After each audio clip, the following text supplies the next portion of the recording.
नमस्कार दोस्तों, स्वागत है आप सभी का हमारे यूट्यूब चैनल ऑब्जेक्टिव सेंटर पर। जैसा कि आपको पता है, सीटीआई का एग्ज़ाम अगले मंथ में होने वाला है, जो एंट्रेंस एग्ज़ाम है। तो इसमें हम आपको बताने वाले हैं सीटीआई फिटर ट्रेड का एंट्रेंस एग्ज़ाम में जो एक्सपेक्टेड क्वेश्चन आते हैं उसके बारे में हम लोग यहाँ पे पढ़ेंगे। ऑब्जेक्टिव क्वेश्चन जो कि एग्ज़ाम की दृष्टि से बहुत इंपॉर्टेंट हैं। तो चलिए शुरू करते हैं।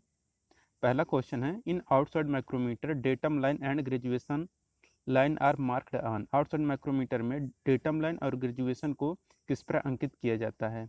यह जो अंकित किया जाता है, यह आपका बैरल पर अंकित किया जाता है। यहाँ पे इसका बी आंसर से हो जाएगा, बैरल पर अंकित किया जाता है। दूसरा क्वेश्चन है, the two parts of a try square are. Try square के दो भाग कौन से होते हैं? तो देखिए, जो ट्राई स्क्वायर रहता है उसका दो भाग होता है, आपका स्टॉक और ब्लेड। यहाँ पे ऐसा कौन सा ऑप्शन दिख रहा है? Option number C. यहाँ पे इसका सी आंसर सी हो जाएगा।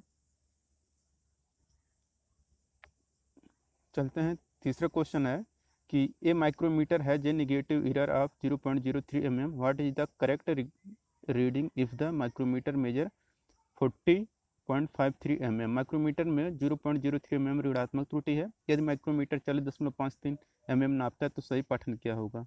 तो यहाँ पे देखिए, जो सही पाठन होगा यह होगा, अगर आपका ऋणात्मक त्रुटि है तो हम लोग क्या करते हैं, जो त्रुटि मेजर रहता है उसमें हम लोग, ऋणात्मक त्रुटि है तो उसमें हम लोग क्या कर देते हैं, जोड़ देते हैं। तो 40.53 है तो इसमें 0.03 जोड़ेंगे तो हमारा 40.56 mm आ जाएगा। यहाँ पे इसका बी आंसर से। यहाँ पर ऋणात्मक त्रुटि इसलिए जोड़ रहे हैं, अगर धनात्मक त्रुटि होता तो हम लोग घटा देते हैं। चौथा क्वेश्चन है, kerosene is oil is used as a coolant while drilling a workpiece made of. जब किसका बना एक वर्कपीस को ड्रिल करते हैं तो केरोसिन तेल का उपयोग प्रशीतन के रूप में करते हैं। तो ये जो रहता है इसके लिए रहता है आपका एल्युमिनियम का, कि एल्युमिनियम का बना वर्कपीस को ड्रिल करते समय केरोसिन तेल का उपयोग कूलेंट के रूप में यूज करते हैं। तो यहाँ पे इसका सी आंसर सही हो जाएगा। तो दोस्तों, अगर आपको वीडियो पसंद आ रहा है तो वीडियो को लाइक कर दीजिए। अगर आप हमारे चैनल पर नए हैं तो चैनल को सब्सक्राइब करिए। और आप जितने भी लोग सीटीआई का एग्ज़ाम देने जा रहे हैं वो लोग वीडियो को शेयर कर दें, अपने दोस्तों को बता दें। शायद हो सकता हो दो चार क्वेश्चन फंस ही जाए, क्योंकि ये एक्सपेक्टेड क्वेश्चन है जो कि उसी के बेस पर बनाया गया है। पांचवा क्वेश्चन है, which one of these bond is most commonly used on grinding wheel. Grinding wheel पर निम्न में से कौन सा आबंध अति प्रयुक्त होता है? ऑप्शन है विट्रीफाइड रबर, सेलैक, सिलिकेट। तो ग्राइंडिंग व्हील पर जो आबंध युक्त रहता है, यानी कि ग्राइंडिंग व्हील पर जो बॉन्ड रहता है वह बॉन्ड रहता है आपका विट्रीफाइड। यहाँ पे इसका ये आंसर से हो जाएगा कि ग्राइंडिंग व्हील पर विट्रीफाइड आबंध अति प्रयुक्त होता है, मतलब ज़्यादा यूज किया जाता है विट्रीफाइड बॉन्ड को। नीचे दिया गया हैमर कौन सा हैमर है, आपको बताना है। देखिए, ये जो हैमर है यह pin hammer, cross pin hammer, यहाँ पे पूछा कि कौन सा क्रॉस पिन हैमर है। तो देखिए, जो क्रॉस पिन हैमर है यह आपका होता है इस टाइप का, जो दिख रहा है ये सी वाला, ये होता है आपका क्रॉस पिन हैमर। तो यहाँ पे इसका सी आंसर सी हो जाएगा। 7 नंबर क्वेश्चन है, for general purpose A bench vice is fixed at A height of. सामान्य उद्देश्य के लिए बेंच वाइस को कितनी ऊंचाई पर लगाते हैं? तो देखिए, सामान्य उद्देश्य के लिए मतलब जो जनरल पर्पज ये बेंच वाइस मशीन रहता है, बेंच वाइस मशीन रहता है, उसकी जो हाइट रहती है, यह हाइट रखा जाता है आपका 106 सेंटीमीटर के आसपास। तो यहाँ पे इसका सी आंसर से हो जाएगा, 106 सेंटीमीटर की ऊंचाई पर लगाते हैं। 8वां क्वेश्चन है कि identify the machine so in figure given below. कौन सा मशीन है जो फिगर नीचे दिया गया है? देखिए, ये कौन सा मशीन है, तो आपको पता होगा ये आपका है प्लाटर मशीन। कौन सा मशीन? Platter machine. तो यहाँ पे इसका, सॉरी, स्लाटर है ना यहाँ पे, 8वां, हाँ स्लाटर है, स्लाटर है। यहाँ पे इसका भी आंसर से हो जाएगा स्लाटर मशीन। 9वां क्वेश्चन है, the blade of lathe machine is made of. खराद मशीन का बेड किसका बना होता है? तो जो खराद मशीन का बेड होता है यह बनाया जाता है आपका कास्ट आयरन, यानी कि ढलवा लोहे का बनाया जाता है। जो लेथ मशीन का बेड रहता है यानी कि आधार, वह आपका कास्ट आयरन यानी कि ढलवा लोहे का बनाया जाता है। 10 नंबर का क्वेश्चन है, which of these is not a part of a centre lathe. Centre lathe का कौन सा भाग नहीं है? तो देखिए सैडल भी होता है आपका, फीड राड भी होता है, जबकि आर्बर, आर्बर क्या होता है, ये आपका सेंटर लेथ का भाग नहीं होता है। यहाँ पे इसका सी ऑप्शन ही सही हो जाएगा, 10 का सी ऑप्शन। जबकि आपका जो लीड स्क्रू रहता है ये भी आपका सेंटर लेथ में रहता है। 11 नंबर क्वेश्चन है कि नीचे दिए गए आरेख में लेथ द्वारा किए जा रहे कार्य को पहचानिए। तो देखिए ये कौन सा कार्य किया जा रहा है आपको बताना है। तो आपको पता होगा कि जो नर्लिंग है ना, ये जो मतलब हाथ पकड़ने से, हाथ से पकड़ने पे ये स्लिप ना करे, तो ये क्या करता है, नर्लिंग का। डायमंड नर्लिंग, स्ट्रेट नर्लिंग होता है ना, वही सब है ये। तो ये कौन सा है आपका, नर्लिंग है। ये नर्लिंग ऑपरेशन किया जा रहा है। 12 नंबर क्वेश्चन है कि which among these materials is the lightest, निम्न से कौन सा सबसे हल्का धातु। सबसे हल्का धातु तो आपको पता होगा कि टिन, लेड, एल्युमिनियम और कॉपर में आपका सबसे हल्का धातु एल्युमिनियम होता है। एल्युमिनियम हल्का होने के कारण इसका प्रयोग हम लोग वायुयान बनाने में भी करते हैं, और जो हवाई जहाज रहता है इन सब में भी हल्का होने के कारण हम लोग यूज करते हैं। हेलीकॉप्टर में हो गया, वहाँ पर भी यूज करते हैं जहाँ पे हल्की चीज़ें बनानी हो। 13 नंबर क्वेश्चन है कि identify the gaze so in figure given below. कौन सा गेज है ये आपको बताना है। देखिए ये क्या है कि यह आपका कहलाता है आपका वायर गेज। इसमें हम लोग क्या करते हैं, वायर का जो व्यास रहता है उसकी हम लोग मोटाई मापते हैं। कि इसमें देखिए इस पे जो दिख रहा है आपका गोला, ये गोला क्या होता है कि जीरो साइज का जो गोला रहता है, इसका जो डायमीटर रहता है वह सबसे ज़्यादा होता है। और इसमें जो जिस वायर को हमें नापना रहेगा इसके अंदर डाल देते हैं, उससे ये बता देता है, इस पे नंबर रहते हैं, वो बता दे कि हाँ ये इतने का है, इतने। तो ये क्या है आपका वायर गेज। इससे हम लोग क्या करते हैं, वायर की व्यास को नापते हैं। 14 नंबर क्वेश्चन है which of this is an example of semi liquid lubricant, यानी कि अर्ध तरल लुब्रिकेंट कौन सा है। तो अर्ध सेमी लिक्विड लुब्रिकेंट जो होता है यह आपका होता है ग्रीस। तो यहाँ पे इसका भी आंसर से हो जाएगा सेमी लिक्विड लुब्रिकेंट, 14 का बी आंसर से हो जाएगा ग्रीस। 15 नंबर क्वेश्चन है the most common cutting fluid used in almost all machining operation is, लगभग सभी मशीनिंग कार्यों में अति सामान्य रूप से प्रयुक्त होने वाला कटाई तरल पदार्थ क्या होता है। यह कटाई पदार्थ तरल जो होता है वह सॉल्युबल आयल होता है। कि सभी मशीनिंग कार्य में जो लगभग प्रयोग किया जाता है ज़्यादातर, वह मोस्टली आपका सॉल्युबल आयल यानी कि घुलनशील तेल रहता है। 16 नंबर क्वेश्चन है which of these cutting tool is used to finish and enlarge a hole, छेद को अंतिम रूप और बड़ा करने के लिए किस प्रकार का टूल यूज किया जाता है, कटिंग टूल यूज किया जाता है। ऑप्शन है डाई, टैप, रिमर, बोरिंग। तो देखिए अगर छेद को अंतिम रूप से और बड़ा करने के लिए जिस कटिंग टूल का यूज किया जाता है वह कटिंग टूल आपका रहता है रिमर। रिमर क्या करता है, आपको सरफेस की फिनिशिंग भी करता है और ये बहुत कम मात्रा में पदार्थ को रिमूव करता है। 17 number question the purpose of bevelling the end of exciting drilling hole is called, विद्यमान छेद के अंत में बेवलिंग की क्रिया को क्या कहते हैं। तो विद्यमान छेद के अंत में बेवलिंग की क्रिया को हम लोग बोलते हैं काउंटर सिंकिंग। यहाँ पे इसका डी आंसर से हो जाएगा काउंटर सिंकिंग। दोस्तों अब जितने लोग लाइव देख रहे हैं सभी लोग क्या करें, आप वीडियो को शेयर कर दें अपने दोस्तों के पास। स्टडी से रिलेटेड जितने भी ग्रुप हैं आप लोग उसमें शेयर कर दें, थोड़ा व्यूज मिलेगा हमें, थोड़ा हम क्या करेंगे इसका नेक्स्ट पार्ट और ज़्यादा लाएंगे, वरना 3-4 पार्ट में हम इसको ख़त्म कर देंगे। आप लोग सपोर्ट करेंगे, व्यूज आएगा, ज़्यादा लोग लाइव देखेंगे, तब हम आपको पढ़ाएंगे, वरना हम लोग बस 3-4 देख में समाप्त कर देंगे।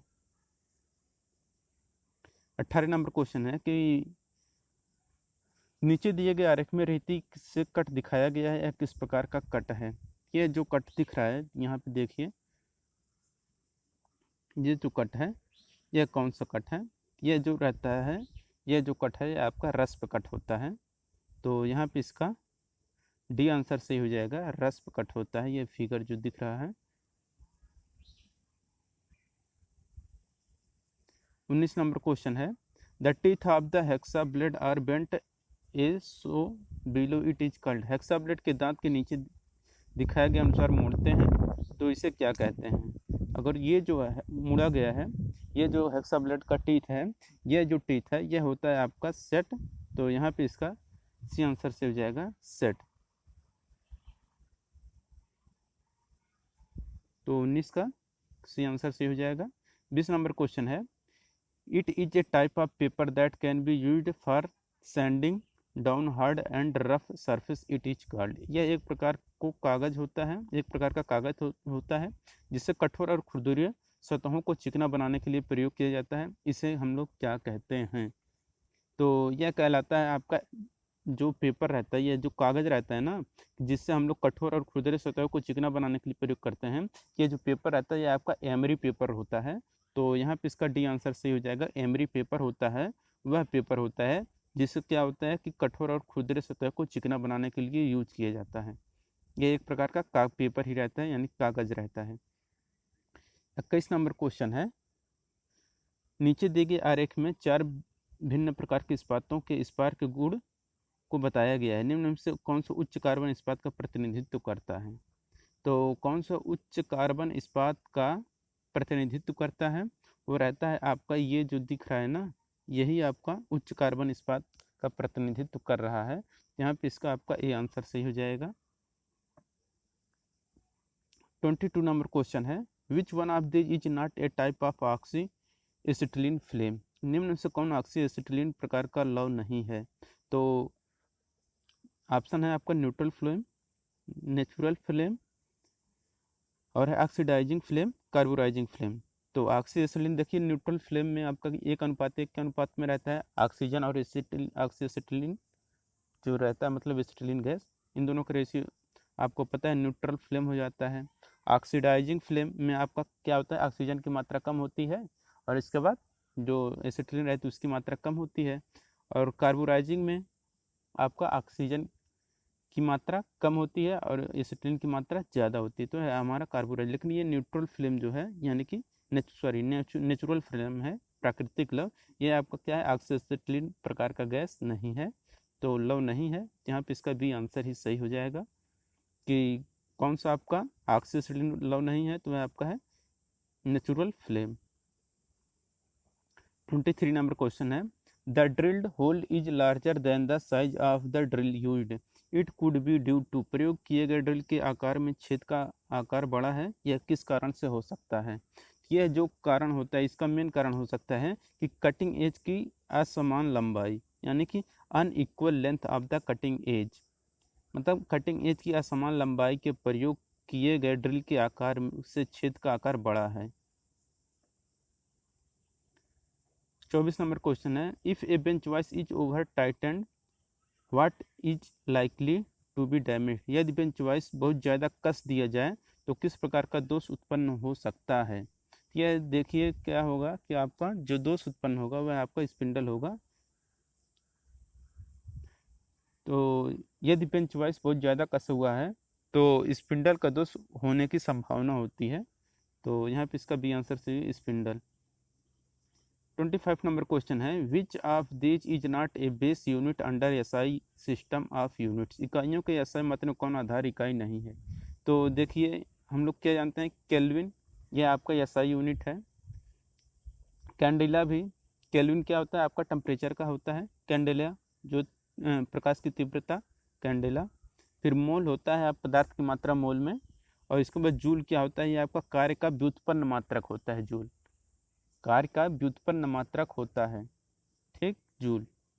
तो यहाँ पे इसका डी आंसर से हो जाएगा कि ऐसा यूनिट कौन सा नहीं है, यह आपका हो जाएगा जूल। 25 का डी आंसर करेक्ट हो जाएगा।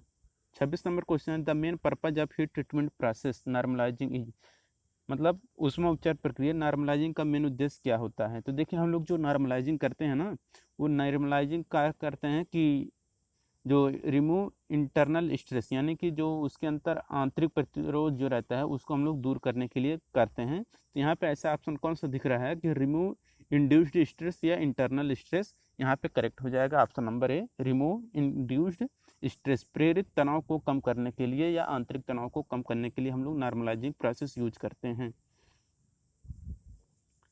27 नंबर क्वेश्चन है, the heat treatment process annealing is done to. ऊष्मा उपचार प्रक्रिया अनिलिंग किसके लिए किया जाता है? देखिए जो ऊष्मा उपचार प्रक्रिया रहता है अनिलिंग, अनिलिंग किया जाता है आपका इंक्रीज सॉफ्टनेस, सॉफ्टनेस को बढ़ाने के लिए, यानी कि मृदुता को बढ़ाने के लिए हम लोग अनिलिंग प्रोसेस करते हैं। अनिलिंग भी कई प्रकार के होता है, जैसे कि आपका प्रोसेस अनिलिंग हो गया, और इसी प्रकार के और भी रहता है एनीलिंग। 28 नंबर क्वेश्चन हो गया, what is the type of filling being done as so in figure given below. नीचे दिए गए आरेख में किस प्रकार का फाइलिंग यानी कि चिकना करने का काम हो रहा है। तो ये जो चिकना करने का काम हो रहा है तो आपको पता होगा कि यह आपका जो प्रोसेस रहता है ये आपका ड्राफ्ट फाइलिंग कहलाता है। क्या कहलाता है? ड्राफ्ट फाइलिंग कहलाता है। इसमें क्या रहता है, इसके हम पेन चॉइस में पकड़ के इसको आगे पीछे से करते हैं, इसको हम लोग क्या करते हैं, ड्राफ्ट फाइलिंग करते हैं। चिकना करने के लिए ड्राफ्ट फाइलिंग। यहाँ पे करेक्ट आंसर जो option number C. 29 number question है, V block is use to hold round bar, it has a V groove which is usually. गोल छेदों को पकड़ने, क्षणों को पकड़ने के लिए वी ब्लॉक का प्रयोग करते हैं। इसमें वी ग्रूव जो होता है जो सामान्यतः कितने डिग्री पर होता है। तो देखिए जो वी ग्रूव होता है यह आपका जो ब्लॉक रहता है ऐसे रहता है, आपका ये रहता है, और ये जो एंगल रहता है यह आपका 90 डिग्री का होता है। ये होता है आपका वी ब्लॉक। यहाँ पे ऐसा ऑप्शन नंबर सी दिख रहा है, तो 90 डिग्री का वी ब्लॉक होता है एंगल। 30 नंबर क्वेश्चन है कि नीचे दिए गए आरेख में एक औजार को ए से चिन्हित किया गया है जो मशीन स्पिंडल के नोच से टेपर शंख ड्रिल को हटाता है, इसे हम लोग क्या कहते हैं। तो देखिए ये जो है इसे हम लोग बोलते हैं ड्रिफ्ट। क्या बोलते हैं? ड्रिफ्ट बोलते हैं। तो यहाँ पे इसका करेक्ट आंसर हो जाएगा ऑप्शन नंबर बी, करेक्ट हो जाएगा drift. 31 number question, what should be used to check leakage before using oxyacetylene welding equipment. Oxyacetylene welding equipment का प्रयोग करने से पहले लीकेज की जांच करने के लिए किसका प्रयोग किया जाना चाहिए। ऑप्शन है soap water, salt water, fresh water, hard water. तो ऑक्सीएसिटिलीन वेल्डिंग इक्विपमेंट का प्रयोग करने से पहले लीकेज की जांच करने के लिए हम लोग क्या करते हैं कि साबुन का पानी यूज करते हैं, यानी कि सोप वाटर यूज करते हैं। तो यहाँ पे इसका बी आंसर से हो जाएगा सोप वाटर, यानी साबुन का पानी यूज करते हैं। 32 नंबर क्वेश्चन है कि which caliper is use to measure width of a slot. Slot की चौड़ाई को मापने के लिए किस कैलिपर का प्रयोग किया जाता है। Option outside caliper, inside caliper, jenny caliper, odd leg caliper. तो स्लॉट की अगर चौड़ाई आपको मापनी है तो इसके लिए हम लोग क्या करते हैं, इनसाइड कैलिपर का प्रयोग करते हैं। यहाँ पे इसका बी आंसर से हो जाएगा कि स्लॉट की चौड़ाई मापने के लिए इनसाइड कैलिपर का प्रयोग करते हैं। तो 32 का बी आंसर सही हो जाएगा। 33 नंबर क्वेश्चन है, which of this is an example of shrinkage fit. कौन सा श्रिंकेज फिट का उदाहरण है। ऑप्शन है कि cart rim on wooden rim, tyre on rail wheel, tyre on bicycle rim, bicycle rim है, और fly wheel on the shaft. तो श्रिंकेज फिट का जो उदाहरण होता है यह होता है आपका कि लकड़ी के रिम पर कार्ट रिम, यानी कि cart rim on wooden rim थे। 33 का ये आंसर से हो जाएगा, यही आपको क्या होता है, श्रिंकेज फिट का उदाहरण। 34 नंबर क्वेश्चन है, निम्न से कौन सा कथन सही है, विच ऑप्शन इज करेक्ट। आपको बताना है। ऑप्शन है कि क्लियरेंस फिट हमेशा इंटरफियरेंस देता है। बिल्कुल गलत, क्लियरेंस फिट हमेशा इंटरफियरेंस नहीं देता है। नेक्स्ट है कि इंटरफियरेंस फिट हमेशा क्लियरेंस देता है, ये भी गलत है। और है आपका कि इंटरफियरेंस फिट कभी क्लियरेंस देता है तो कभी इंटरफियरेंस, ये भी गलत है। नेक्स्ट करेक्ट ट्रांसमिशन फिट कभी क्लियरेंस देता है तो कभी इंटरफियरेंस, ये बिल्कुल सही है। तो यहाँ पे 34 का डी आंसर सही हो जाएगा कि ट्रांजिशन फिट कभी क्लियरेंस देता है तो कभी इंटरफियरेंस देता है। 35 नंबर क्वेश्चन है, in a riveted joint the plate are placed end to end and joint through cover plates, this joint is called. Rivet joint में प्लेट को शुरू से अंत तक रखते हैं और कवर प्लेट से जोड़ते हैं, यह जॉइंट क्या कहलाता है। यह जो जॉइंट होता है यह आपका बट जॉइंट कहलाता है। कौन सा जॉइंट? बट जॉइंट कहलाता है।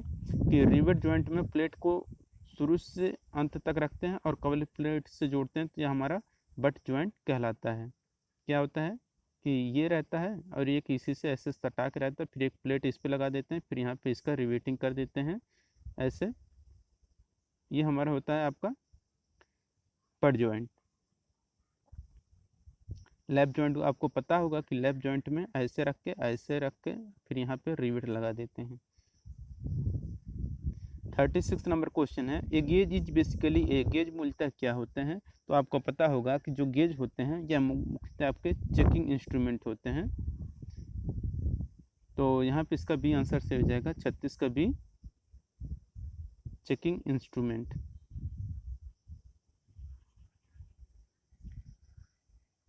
37 नंबर क्वेश्चन है, which of this sheet in the thinnest, कौन सा सबसे पतला सीट होता है? ऑप्शन है 10 gauge seat, 20 gauge, 30 gauge seat, 40 gauge seat.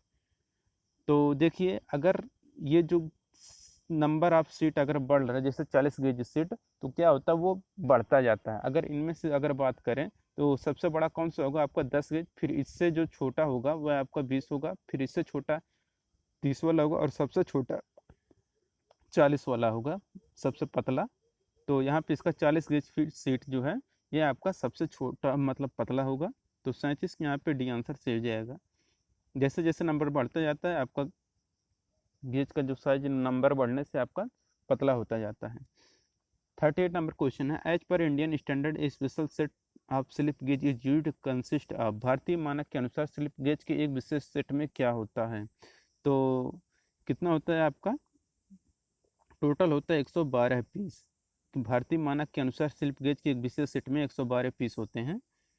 39 number question है कि नीचे दिए आरेख में स्पार्क प्लग गैप की जांच करने के लिए क्या प्रयोग किया जाता है? तो स्पार्क प्लग गैप की जो जांच करने के लिए जो प्रयोग किया जाता है, यह आपका फिलर गेज रहता है। स्पार्क प्लग मतलब दो मेटिंग पार्ट के बीच को गैप को नापने के लिए हम लोग फिलर गेज का प्रयोग करते हैं। इसी से पता चल जाएगा ये फिलर गेज है। 40 नंबर क्वेश्चन के नीचे देखिए किस प्रकार का थ्रेड है, ये कौन सा थ्रेड है? तो देखिए, जो बटरेस थ्रेड होता है, ये है आपका बटरेस थ्रेड। यहाँ पे इसका ये आंसर से हो जाएगा, बटरेस थ्रेड का यह फिगर है। 41 नंबर क्वेश्चन है कि चेन ड्राइव से यूज, चेन ड्राइव का प्रयोग किस लिए करते हैं? देखिए, जो चेन ड्राइव का प्रयोग करता है, कौन सा? Option spur gear, sprocket, worm gear, idle gear. तो कौन चेन ड्राइव का प्रयोग करता है? वह रहता है आपका स्प्रोकेट। क्या करता है आपका? चेन ड्राइव का प्रयोग करता है। चेन ड्राइव स्प्रोकेट का प्रयोग करता है। चेन ड्राइव स्प्रोकेट का प्रयोग करता है। 42 नंबर क्वेश्चन है कि घूर्णी चल क्या होता है? तो देखिए, जो घूर्णी चल मतलब जो घूर्णन करता है, मतलब रोटेटरी मोशन करता है, मतलब यहाँ से ये है और इसी के किसी एक बिंदु के सापेक्ष आपका एक नियत चाल से आपका घूमे, इसी का मतलब एक बिंदु के सापेक्ष चारों तरफ घूमना बराबर दूरी पे, यही आपका क्या लाता है? घूर्णी चाल। जैसे कि आपका मोटर का चाल हो गया, फिर वृत्तीय गति हो गया, यही होता है आपका। तो यहाँ पे ऐसा कौन सा दिख रहा है? ऑप्शन नंबर डी दिख रहा है कि वृत्त में चल आपका क्या होता है? घूर्णी चाल या रोटेटरी मोशन होता है। 43 number question, due to slip of the belt the velocity ratio of the belt drive, belt के फिसलने के कारण बेल्ट ड्राइव का वेग अनुपात क्या होता है? तो देखिए, बेल्ट के फिसलने के कारण क्या होता है कि जो बेल्ट ड्राइव का वेग अनुपात होता है, यह आपका घटता है। तो यहाँ पे इसका ये आंसर सही हो जाएगा, बेल्ट के फिसलने के कारण बेल्ट ड्राइव का वेग अनुपात घटता है। क्या स्लिप क्या होता है हम लोग, ये नुकसानदायक होता है बेल्ट में। तो यहाँ पे क्या होता है कि बेल्ट के फिसलने के बेल्ट ड्राइव का वेग अनुपात घट जाता है। 44 नंबर क्वेश्चन है कि which of this is use to guide the tool and hold the job in mass production, निम्न में से किसका उपयोग बड़े पैमाने के उत्पादन में टूल को गाइड करने और जॉब को पकड़ने के लिए करते हैं? ऑप्शन है गेज, जिग, फिक्सचर और हाउसिंग। तो जिसका प्रयोग उपयोग बड़े पैमाने के उत्पादन में टूल को गाइड करने और जॉब को पकड़ने के लिए करते हैं, वह रहता है आपका जिग। यहाँ पे इसका बी आंसर से हो जाएगा कि टूल को गाइड करने और जॉब को पकड़ने का जो काम करता है वह आपका जिग रहता है, जबकि जो फिक्सचर रहता है सिर्फ और सिर्फ वह पकड़ने का काम करता है वर्क पीस को। 45 नंबर क्वेश्चन है,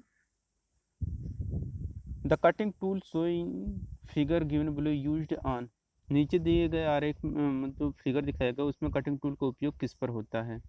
ये किस पर होता है बताना है आपको। देखिए, ये क्या है कि आपका ब्रोच का काम करेगा, ये आपका ब्रोचिंग टूल है, ये आपका क्या करेगा? ब्रोचिंग मशीन पे ये काम होता है। यहाँ पे इसका सी आंसर सही हो जाएगा, 45 का सी आंसर करेक्ट हो जाएगा। 46 नंबर क्वेश्चन है, the distance from a point on one thread to the corresponding point on the next thread is called the. थ्रेड के एक बिंदु से अगले थ्रेड के तदनुरूपी बिंदु की दूरी को क्या कहते हैं? तो थ्रेड के एक बिंदु से अगले थ्रेड के तदनुरूपी बिंदु की दूरी को हम लोग बोलते हैं पिच बोलते हैं। यहाँ पे इसका भी आंसर से हो जाएगा पिच। 47 नंबर क्वेश्चन है कि नीचे दिया गया आरेख क्या दर्शा रहा है? तो ये जो है फिगर, ये आपका क्या होता है? ये आपका स्प्लिट डाई होता है। कौन सा डाई? स्प्लिट डाई का ये फिगर है। यहाँ पे इसका सी आंसर से हो जाएगा स्प्लिट डाई का ये फिगर है। 48 नंबर क्वेश्चन है what is use to prevent a wheel और pulley from rotating on a shaft. Shaft पर व्हील या पुली के घुमाने से रोकने के लिए क्या प्रयोग किया जाता है? तो इसके लिए प्रयोग किया जाता है की का प्रयोग। यहाँ पे इसका ए आंसर से हो जाएगा की। 49 नंबर क्वेश्चन है what type of nut is so in figure given below. नीचे आरेख में किस प्रकार का नट दिखाया गया है?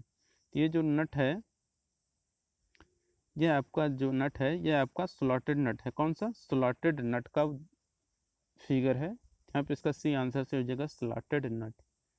50 नंबर क्वेश्चन है कि नीचे दिए गए आरेख में जो फिगर है, ये इसमें बी क्या दर्शा रहा है?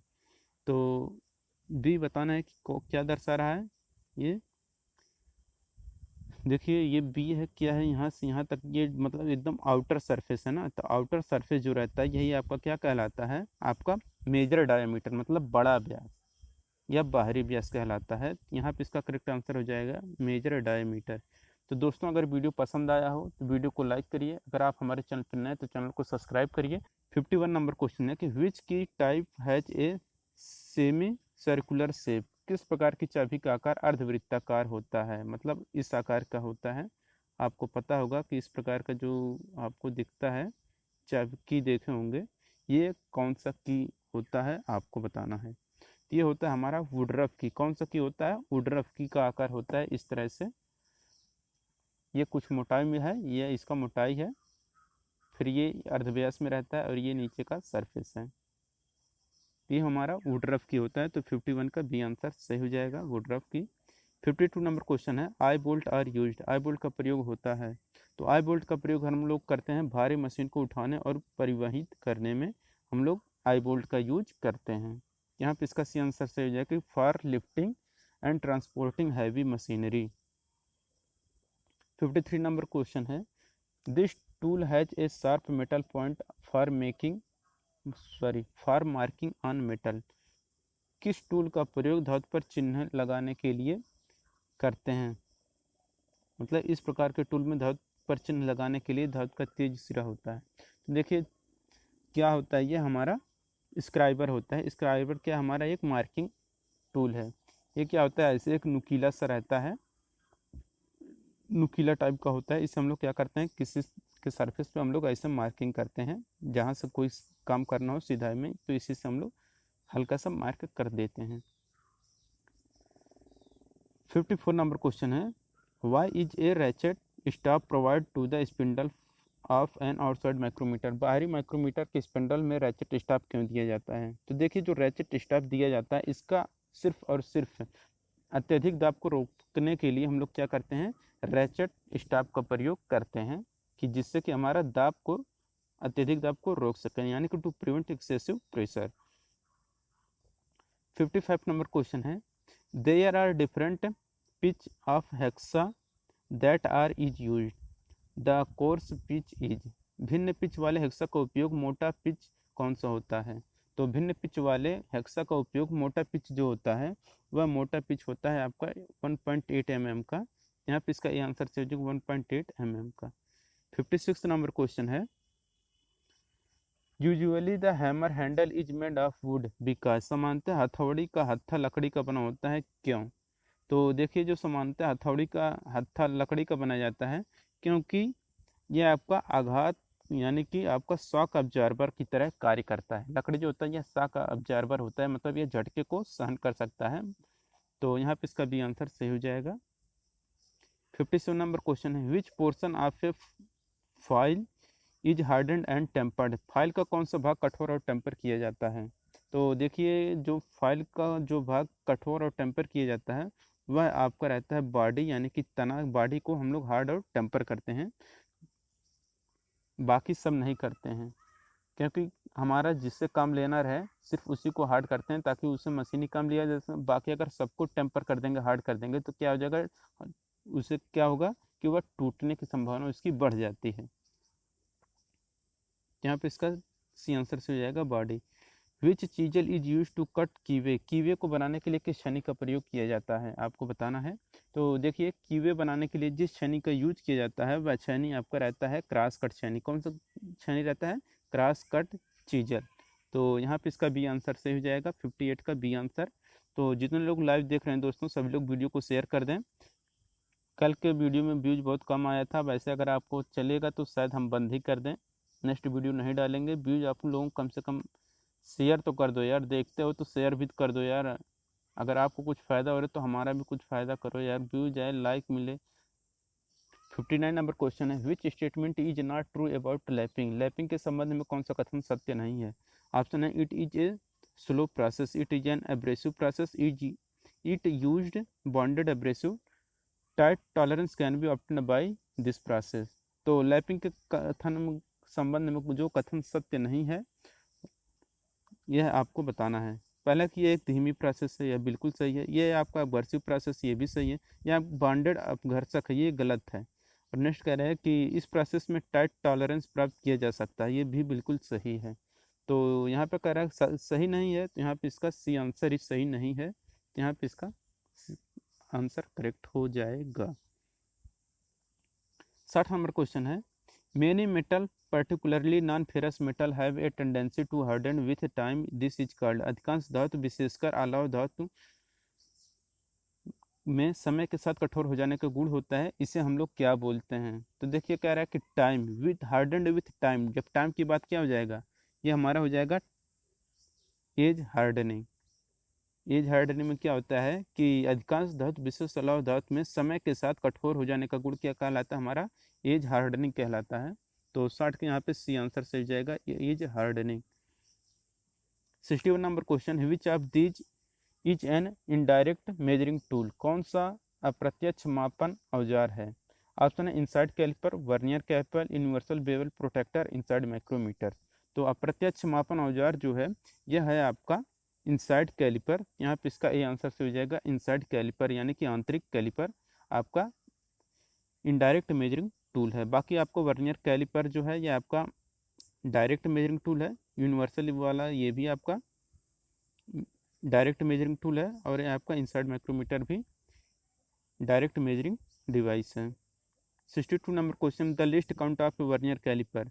तो यह आपका बहुत आसान सा क्वेश्चन, जो कि आपको पता होगा कि जो वर्नियर कैलिपर होता है इसका जो लोएस्ट काउंट होता है वह 0.02 mm होता है। तो यहाँ पे इसका डी आंसर से हो जाएगा 0.02 mm। जितने लोग लाइव देख रहे हैं सभी लोग कमेंट करें। 63 नंबर क्वेश्चन है कि there are various type of belt is you in use, which one is in not among them, विभिन्न प्रकार के बेल्ट का प्रयोग होता है, इनमें से कौन बेल्ट नहीं। ऑप्शन है, flat belt, V belt, toothed belt, none of these. तो कौन सा बेल्ट नहीं है, तो देखिए जो बेल्ट का प्रकार होता है वह आपका रहता है spot belt, sorry flat belt या सपाट बेल्ट, बिल्कुल सही है। समतल बेल्ट या वी बेल्ट भी होता है आपका, और टूथेड बेल्ट भी होता है। तो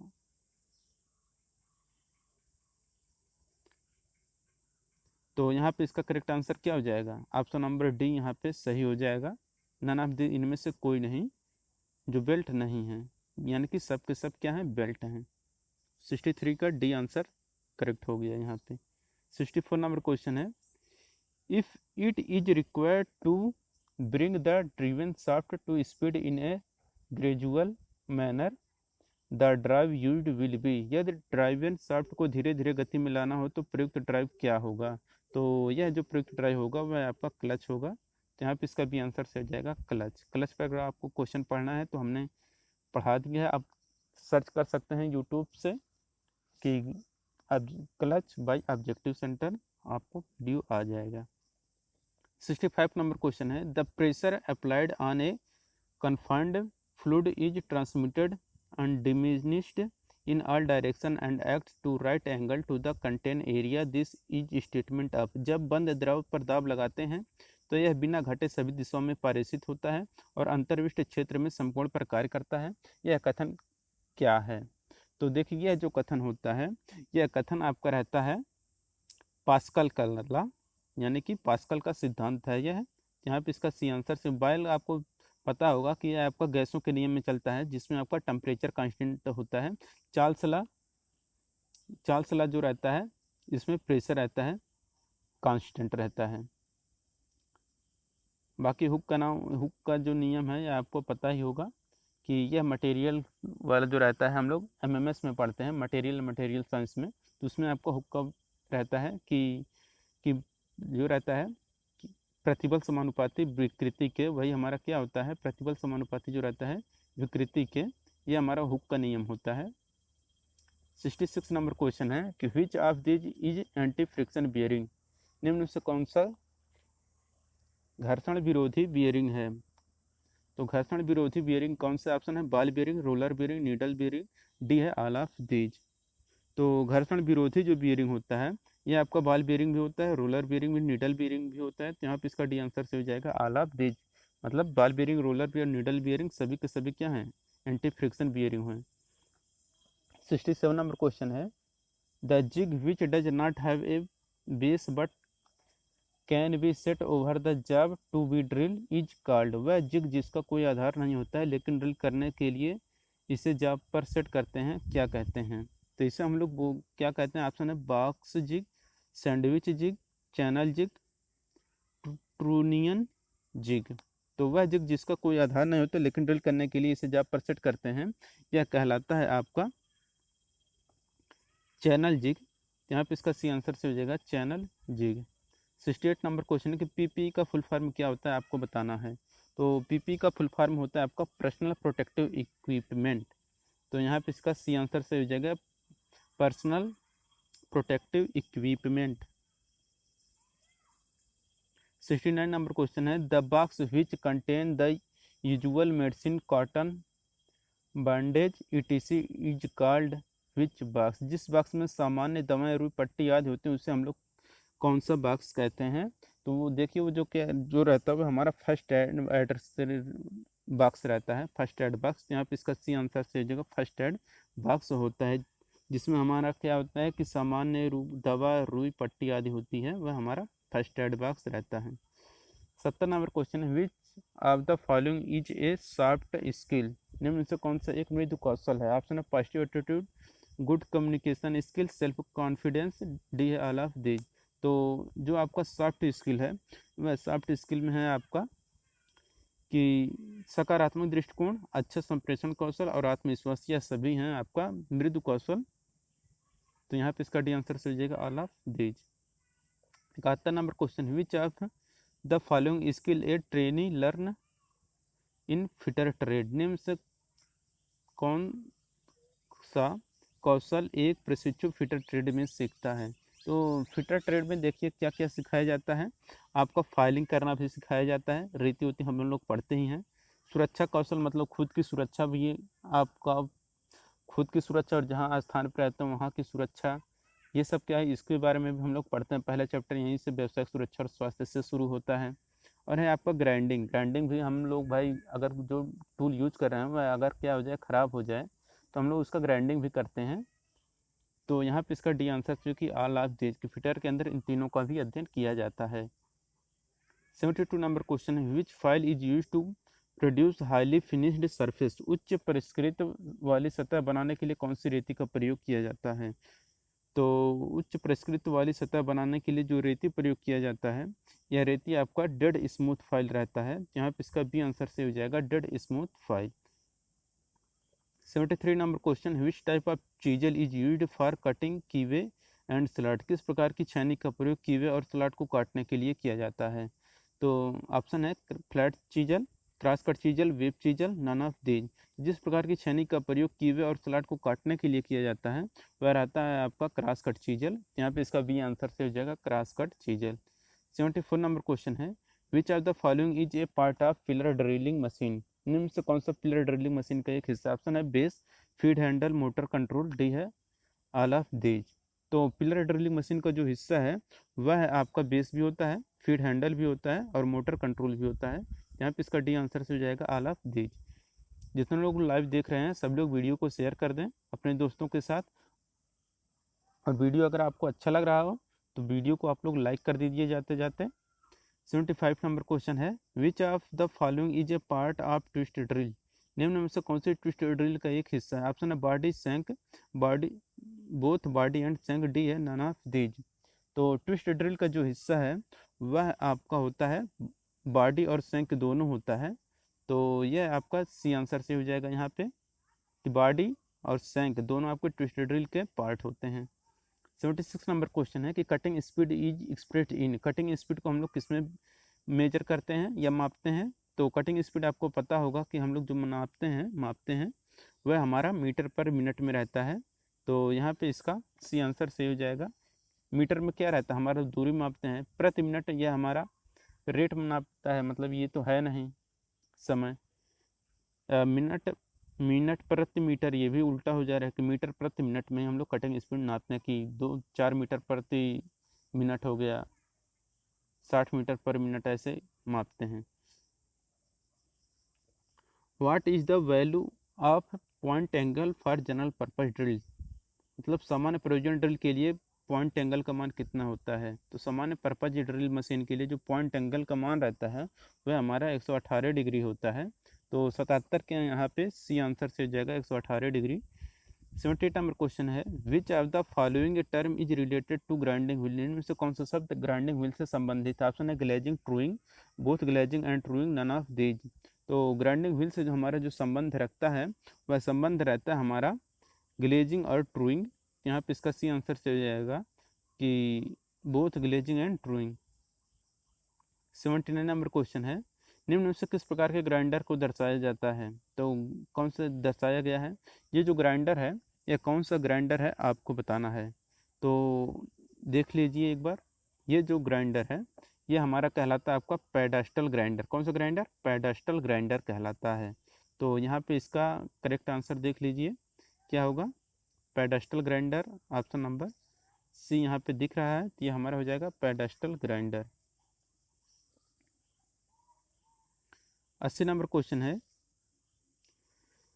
tap are used for which threading of the component. घटक की किसकी थ्रेडिंग के लिए टैप का प्रयोग किया जाता है।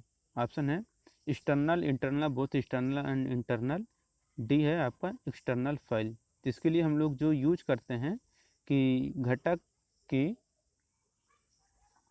आंतरिक थ्रेड के लिए टैप का प्रयोग हम लोग क्या करते हैं, इंटरनल थ्रेडिंग के लिए टैप का प्रयोग करते हैं। 81 नंबर क्वेश्चन है, which of the following is a part of hand reamer. निम्न से कौन सा हैंड रीमर का एक हिस्सा है। ऑप्शन है body, shank, circular, land, D है ऑल ऑफ दीज। तो हैंड रीमर का एक हिस्सा जो है वह हिस्सा है आपका ऑल ऑफ दीज, यानी कि बॉडी, शैंक और सर्कुलर लैंड, ये सभी हैंड रीमर के पार्ट होते हैं। 82 नंबर क्वेश्चन है, which of the following is a semi solid lubricant.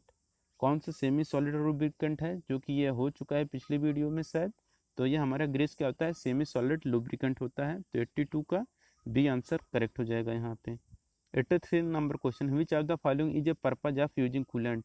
शीतलक को उपयोग करने का मेन उद्देश्य क्या होता है। तो देखिए जो शीतलक का मेन उद्देश्य होता है प्रयोग करने का, उसका मेन उद्देश्य होता है कि वर्कपीस और कारखंड दोनों को ठंडा करने के लिए हम लोग कूलेंट का यूज करते हैं। तो यहाँ पे इसका ये आंसर से हो जाएगा कि वर्कपीस और टूल दोनों को ठंडा करने के लिए कूलेंट यूज करते हैं। 84 नंबर क्वेश्चन है कि name of the device show in figure. नीचे जो फिगर दिखाया गया है ये फिगर कौन सा है आपको बताना है। ऑप्शन है micrometer, vernier caliper, dial test, D है नन ऑफ दीज। तो देखिए ये जो हमारा फिगर दिख रहा है ये हमारा वर्नियर कैलिपर का फिगर होता है। वर्नियर कैलिपर का ये फिगर आपको दिख रहा है, यहाँ पे इसका भी आंसर से हो जाएगा वर्नियर कैलिपर। 85 नंबर क्वेश्चन कि bevel protractor is use to measure. Bevel protractor का प्रयोग किसको मापने के लिए हम लोग करते हैं। ऑप्शन एंगल, लेंथ, डेप्थ और डी है वेट। तो देखिए जो बेवल प्रोटेक्टर रहता है इससे हम लोग क्या नापते हैं, एंगल मापते हैं। कौन सा, एंगल मापते हैं। बेवल प्रोटेक्टर के द्वारा हम लोग एंगल मापते हैं, और जो बेवल प्रोटेक्टर रहता है आपका एंगल मेजरिंग डिवाइस है।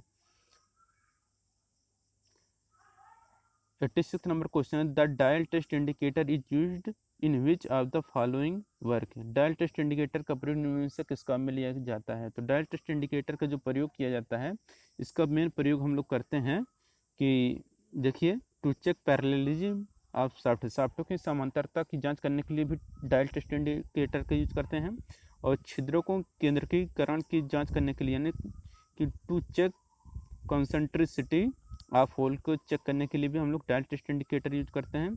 और क्या करते हैं कि समतलता और समांतरता की सपाट मतलब सतहों को भी चेक करने के लिए हम लोग डायल टेस्ट इंडिकेटर का यूज करते हैं। यहाँ पे इसका डी आंसर से हो जाएगा all of these. 87 number question है, which of the following is a non ferrous metal. कौन सा नॉन फेरस मेटल है। ऑप्शन ढलवा लोहा, राट आयरन, स्टील और एल्युमिनियम। तो जो अलौह धातु का उदाहरण है वह है आपका एल्युमिनियम। एल्युमिनियम क्या है, हमारा नॉन फेरस मेटल है। तो यहाँ पे 87 का डी आंसर से जगह एल्युमिनियम आपका नॉन फेरस मेटल है। 88 नंबर क्वेश्चन है, which of the following is a physical property of a metal. कौन सा मेटल का भौतिक गुण नहीं है, आपको बताना है। ऑप्शन है, तो रंग क्या होता है आपका फिजिकल प्रॉपर्टी है, सॉरी यहाँ पे बताना है कि which of the following physical property of the metal, मतलब कौन सा फिजिकल प्रॉपर्टी है मेटल का। तो इसमें आपका कलर भी है, कलर भी आपका फिजिकल प्रॉपर्टी है, भार भी आपका फिजिकल प्रॉपर्टी है, संरचना भी फिजिकल प्रॉपर्टी है। तो यहाँ पे इसका डी आंसर से हो जाएगा ऑल ऑफ दीज। संरचना की जगह पर आपका संघटक रहता तो ये आपका केमिकल हो जाता, लेकिन ये जो संरचना की बात कहती है क्या भौतिक होता है। 89 नंबर क्वेश्चन है, steel is an alloy of carbon and which. Steel carbon और किसका एक मिश्र धातु है। देखिए, जो कार्बन और क्या होता है लोहा, ये दोनों मिलके क्या बनाते हैं, स्टील बनाते हैं।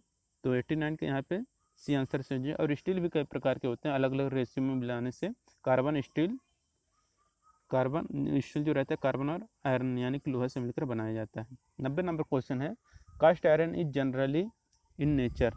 ढलवा लोहा आमतौर पर किस प्रकृति का होता है। तो जो देखिए, जो कास्ट आयरन होता है ये हमारा क्या होता है, भंगुर होता है, यानी कि ब्रिटल होता है, यह ब्रिटल मटेरियल होता है। तो यहाँ पे इसका सी आंसर सही हो जाएगा। 91 number question, which of the following property of metal is affected by heat treatment. इनमें से कौन से धातुओं का कौन सा गुण उष्मा उपचार से प्रभावित होता है। तो धातुओं का कौन सा गुण उष्मा उपचार से प्रभावित होता है, वह रहता है हमारा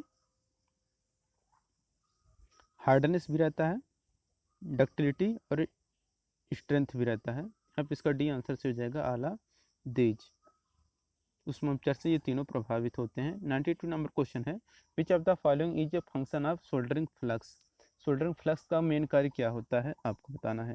देखिए, सोल्डरिंग फ्लक्स क्या करते हैं कि आपको क्रोजन से रोकता है, यानी कि to prevent corrosion.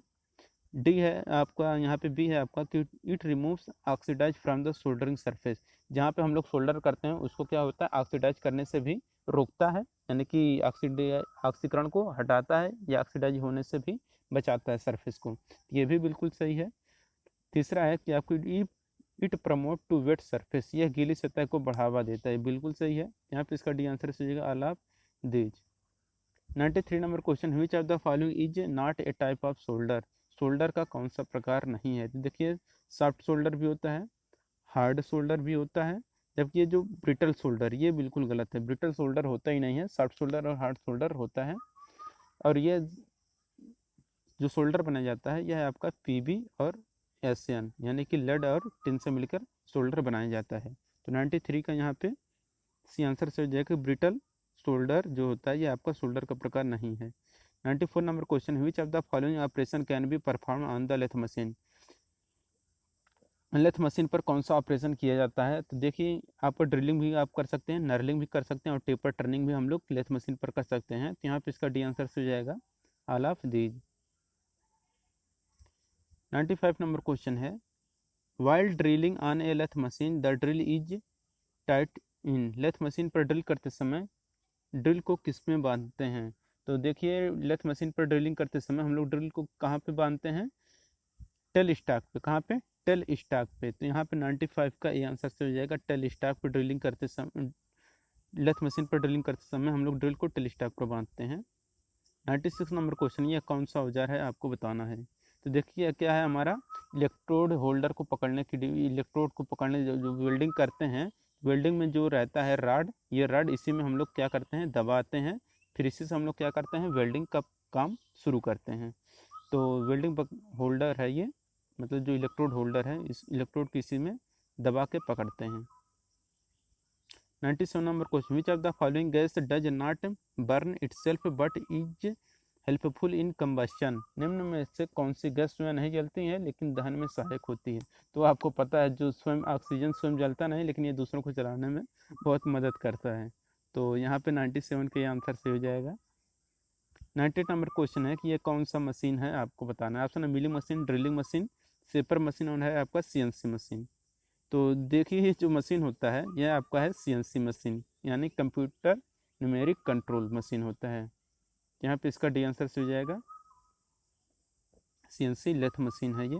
99 number question है, what is the difference between the maximum limit of the size and minimum size of limit of size. आकार की अधिकतम सीमा और आकार की न्यूनतम सीमा के बीच के अंतर को हम लोग क्या बोलते हैं। तो अधिकतम और न्यूनतम के बीच का जो डिफरेंस होता है उसे हम लोग क्या बोलते हैं, टॉलरेंस बोलते हैं।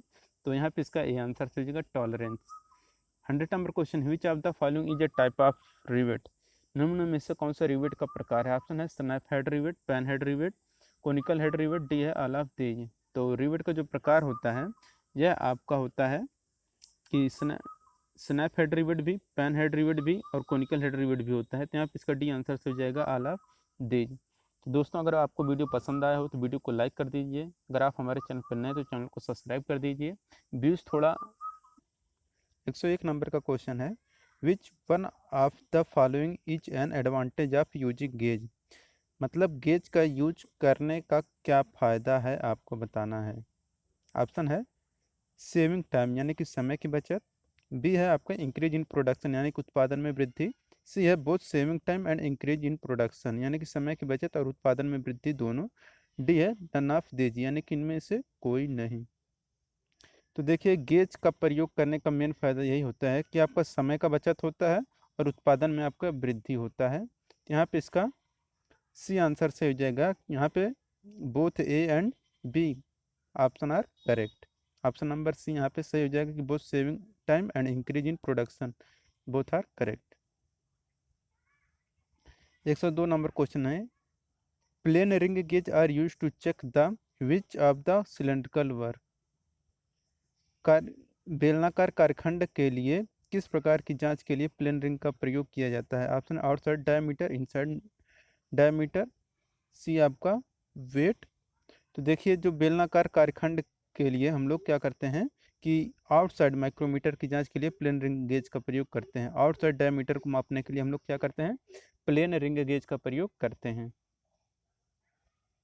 103 नंबर क्वेश्चन है, which of the following is a type of washer. Washer का कौन सा एक प्रकार है। ऑप्शन है spring washer, tab washer, fibre washer, D है ऑल ऑफ दीज। यह ऐसा कि आपको स्पष्ट है इस क्वेश्चन से ही कि आपका स्प्रिंग वाशर भी होता है, टैब वाशर भी होता है और फाइबर वाशर भी होता है। यहाँ पे इसका डी आंसर से हो जाएगा all of these. 104 number question है कि ये जो फिगर दिख रहा है यह कौन सा नट है। ऑप्शन है आपके सामने कैसल नट, विंग नट, वर्गाकार नट। ये जो आप में दिख रहा है ये जो फिगर है ये आपका रहता है कासल नट कहलाता है। ये कासल नट का फिगर है। यहाँ पे इसका ए आंसर से हो जाएगा कासल नट। 105 नंबर क्वेश्चन है, which of the following is the necessary part of A coordinate measuring machine that is responsible for sensing different parameter required for the measurement. निम्न में से कौन कोऑर्डिनेट मेजरिंग मशीन का संवेदी हिस्सा है जो माप के लिए आवश्यक विभिन्न मापदंडों को संवेदन के लिए जिम्मेदार होता है। तो यह होता है आपका प्रोब होता है। यहाँ पे इसका बी आंसर से हो जाएगा प्रोब, इसका करेक्ट आंसर हो जाएगा। दोस्तों अगर वीडियो पसंद आ रहा हो तो वीडियो को लाइक कर दीजिए। अगर आप हमारे चैनल पर नए तो चैनल को सब्सक्राइब कर दीजिए। जिन लोगों ने वीडियो को शेयर नहीं किया है वो लोग वीडियो को शेयर कर दें, जितने लोग लाइव देख रहे हैं। 106 नंबर क्वेश्चन है, what does C stand for in CAD. CAD में सी का क्या मतलब होता है। तो देखिए कैड का फुल फॉर्म होता है आपका कंप्यूटर एडेड डिजाइन। यहाँ पे कंप्यूटर एडेड डिजाइन होता है, तो इसमें सी का पूछा है तो ये आपका हो जाएगा कंप्यूटर। तो 106 का ये आंसर से हो जाएगा computer, A for aided, D for design, computer aided design. 107 number question है, when drawing in 2D what axis do you not work with. 2D में ड्राइंग करते समय आप किस अक्ष के साथ काम नहीं कर सकते हैं। तो देखिए हम लोग क्या करते हैं कि 2D और 3D ड्राइंग जो होता है, तो 2D में हम लोग क्या करते हैं, एक्स और वाई का अध्ययन करते हैं, लेकिन जो जेड अक्ष रहता है उसके साथ हम लोग काम नहीं करते हैं। तो यहाँ पे इसका सी आंसर से हो जाएगा कि 2D में किसका अध्ययन नहीं करते हैं, तो जेड अक्ष का अध्ययन नहीं करते हैं। अगर ये 3D कहता तो 3D में एक्स वाई और जेड तीनों का अध्ययन करते हैं, जबकि जो 2D रहता है उसमें सिर्फ और सिर्फ एक्स और वाई का अध्ययन करते हैं। 108 number question, which of the following is a semi solid lubricant. ये क्वेश्चन कई बार आ चुका है। तो सेमी सॉलिड लुब्रिकेंट मतलब अर्थ ठोस स्नेहक कौन सा है, तो आपका है ग्रीस होता है। तो 108 का करेक्ट आंसर हो जाएगा ऑप्शन नंबर बी, ग्रीस होता है semi solid lubricant. 109 number question है, what is the purpose of using coolant. Coolant का प्रयोग करने का क्या पर्पज होता है, उद्देश्य क्या होता है। देखिए जो कूलेंट यूज किया जाता है इसका मेन उद्देश्य यही रहता है कि कटिंग टूल और वर्कपीस दोनों को ठंडा करने का काम किया जाता है। तो यहाँ पे इसका करेक्ट आंसर हो जाएगा option number A, to cool the cutting tool and workpiece, यानी कटिंग उपकरण और कारखंड को ठंडा करने के लिए हम लोग कूलेंट का यूज करते हैं। अब नेक्स्ट क्वेश्चन है आपका 110 number, which of the following is an use of bearing. Bearing का उपयोग क्या है। तो ऑप्शन है आपके सामने, support the shaft, allow the shaft to run freely, minimize the rubbing action, D है ऑल ऑफ दीज। तो देखिए जो बियरिंग का मेन उद्देश्य होता है, इसका उद्देश्य रहता है कि शाफ्ट को सहारा देना भी होता है, शाफ्ट को स्वतंत्र रूप से चलने की अनुमति देने के लिए भी यूज करते हैं, रगड़ने की क्रिया को भी कम करते हैं यानी कि फ्रिक्शन को भी कम करता है। तो यहाँ पे इसका डी आंसर हो जाएगा ऑल ऑफ दीज, यहाँ पे करेक्ट आंसर हो जाएगा। 111 नंबर क्वेश्चन है, which of the following is not A synthetic material of bearing. Bearing का कौन सा कृत्रिम पदार्थ नहीं, ऑप्शन नायलॉन, टेफलॉन, पीतल। तो देखिए जो ब्रास होता है यही आपका कृत्रिम पदार्थ नहीं होता है, पीतल। तो यहाँ पे इसका सी आंसर से हो जाएगा कि बियरिंग का कृत्रिम पदार्थ नहीं है, तो आपका है पीतल। 112 नंबर क्वेश्चन है, the storage space for a fluid is called. तरल पदार्थ के भंडारण स्थान को क्या कहा जाता है। ऑप्शन है स्ट्रेनर, रिजर्वायर, प्लग, सिलेंडर। तो तरल पदार्थ के भंडारण स्थान को हम लोग बोलते हैं रिजर्वायर। यहाँ पे इसका बी आंसर से हो जाएगा रिजर्वायर, तरल पदार्थ के भंडार के स्थान को हम लोग रिजर्वायर कहते हैं। 113 नंबर क्वेश्चन है, the study of pneumatic related with system operate with.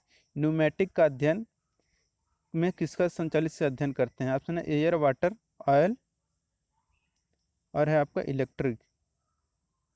तो न्यूमेटिक के अंतर्गत हम लोग जो अध्ययन करते हैं उसमें एयर का अध्ययन करते हैं, किसका, एयर का अध्ययन करते हैं, हवा का। यहाँ पे इसका ए आंसर से हो जाएगा। अगर यही न्यूमेटिक की जगह पे आपका हाइड्रोलिक रहता तो आपका वाटर हो जाता। तो मगर यहाँ पे न्यूमेटिक पूछा तो न्यूमेटिक आपका संबंध है एयर से। 114 नंबर क्वेश्चन है, the most important characteristic of A lubricating oil is it. Lubricating oil की सबसे महत्वपूर्ण विशिष्टता उसकी क्या होती है। तो देखिए लुब्रिकेटिंग ऑयल की सबसे बड़ी जो विशिष्ट गुण होता है उसकी होती है वह श्यानता, यानी कि विस्कोसिटी उसका मेन गुण होता है लुब्रिकेंट ऑयल का। यहाँ पे इसका आंसर सही हो जाएगा। 115 नंबर क्वेश्चन, एनी वर्किंग और control system that uses liquid as the transmitting fluid is known as. कोई भी कार्य या नियंत्रण प्रणाली जो तरल का प्रयोग संचारण द्रव की तरह करती है किसके रूप में जाना जाता है।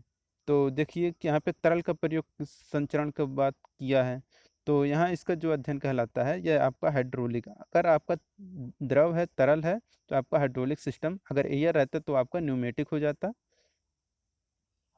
116 नंबर क्वेश्चन है, which of the following is a material handling equipment. कौन सा सामग्री प्रहस्तन उपकरण है। ऑप्शन है crane, conveyor, both conveyor and crane, D है नन ऑफ दीज।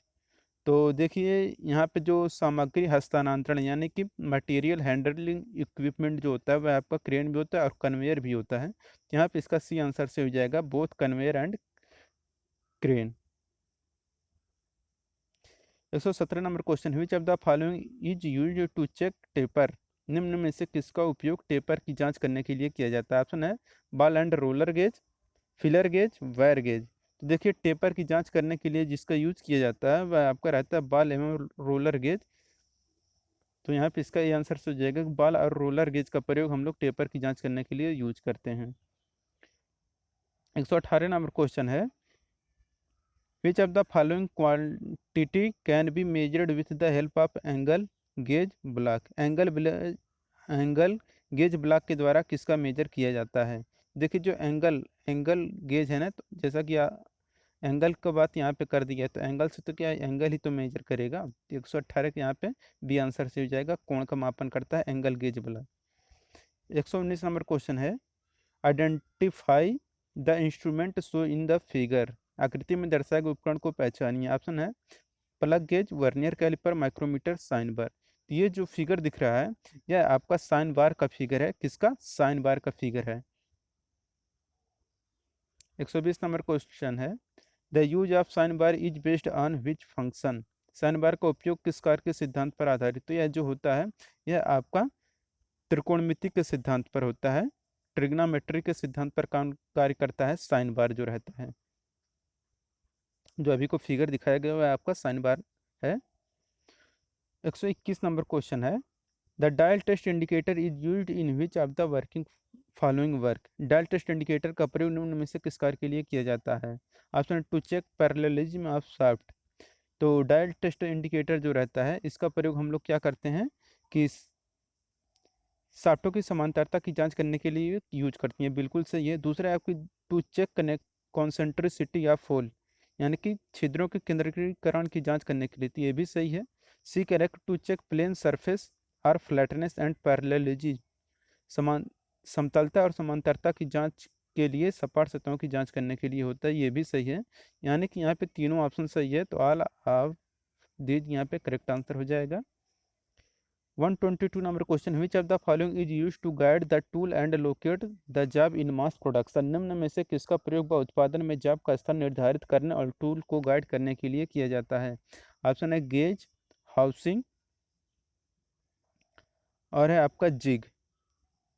तो देखिए कि जिसका प्रयोग व उत्पादन में जॉब का स्थान निर्धारित करने और टूल को गाइड करने के लिए किया जाता है वह आपका क्या होता है? जिग होता है। यहाँ पे इसका सी आंसर से हो जाएगा जिग। 123 नंबर क्वेश्चन है, fixture is a production device which, fixture का उत्पादन यंत्र है जो कि क्या करता है? देखिए जो फिक्सचर होता है इसका इसका जो मेन पर्पज होता है यह करता है कि ना तो वर्क पीस को पकड़ता ना ही लोकेट करता है। 123, हाँ, ये तो ना तो वर्क पीस को पकड़ता है और ना ही लोकेट करता है, यहाँ पे करेक्ट आंसर हो जाएगा।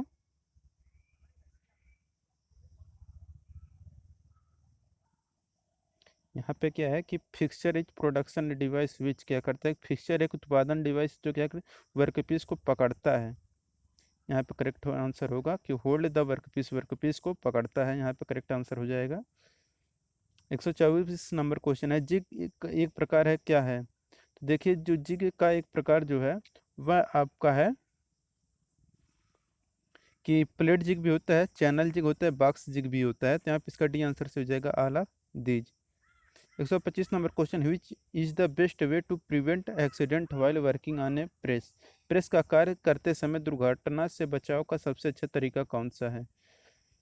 तो इसका जो सबसे अच्छा तरीका होता है कि प्रेस पर कार्य करते समय दुर्घटना से बचाव का, ये रहता है कि आपका कि प्रेस और कार्य के स्थान से संबंधित सुरक्षा नियमों का पालन करना होता है, यानी कि following the safety rule related to press and work place. 126 number question है, which one of the following is a type of die, निम्न में से कौन सा डाई का एक प्रकार है? ऑप्शन है progressive die, inverted die, compound die, D है ऑल ऑफ दीज। तो इसमें से जो डाई का प्रकार होता है यह रहता है आपका प्रोग्रेसिव डाई भी होता है, इन्वर्टेड डाई भी होता है, कंपाउंड डाई भी होता है। यहाँ पे इसका डी आंसर से हो जाएगा all of these. 127 number question है कि identify the power transmission mean show in figure, शक्ति संचरण साधन के पहचान, ये कौन सा फिगर है? तो यह जो फिगर दिख रहा है यह आपका होता है गियर का फिगर है। तो यहाँ पे इसका ए आंसर हो जाएगा, ये आपका गियर है। और कौन सा गियर है? अस्पर गियर। 128 नंबर क्वेश्चन है, which of the following is a type of broaching. Broaching का एक प्रकार कौन सा है? तो देखिए, जो ब्रोचिंग होता है ये आपका कई प्रकार का होता है, जैसे internal broaching, push type broaching, modular type broaching, ये सभी होता है। यहाँ पे इसका डी आंसर हो जाएगा all of these. 129 number question है, which of the following is a finishing operation. निम्न में से कौन सा एक परिष्करण परिचालन है? कौन सा सरफेस फिनिशिंग ऑपरेशन है? तो देखिए, सरफेस फिनिशिंग ऑपरेशन होता है आपका लैपिंग। यहाँ पे करेक्ट आंसर हो जाएगा आपका, क्या होता है? सरफेस फिनिशिंग प्रोसेस है लैपिंग।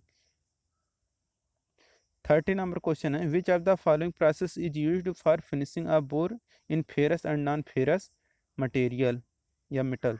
निम्न में से किस प्रक्रिया का उपयोग लौह और अलौह धातुओं में बोर के परिष्करण के लिए किया जाता है?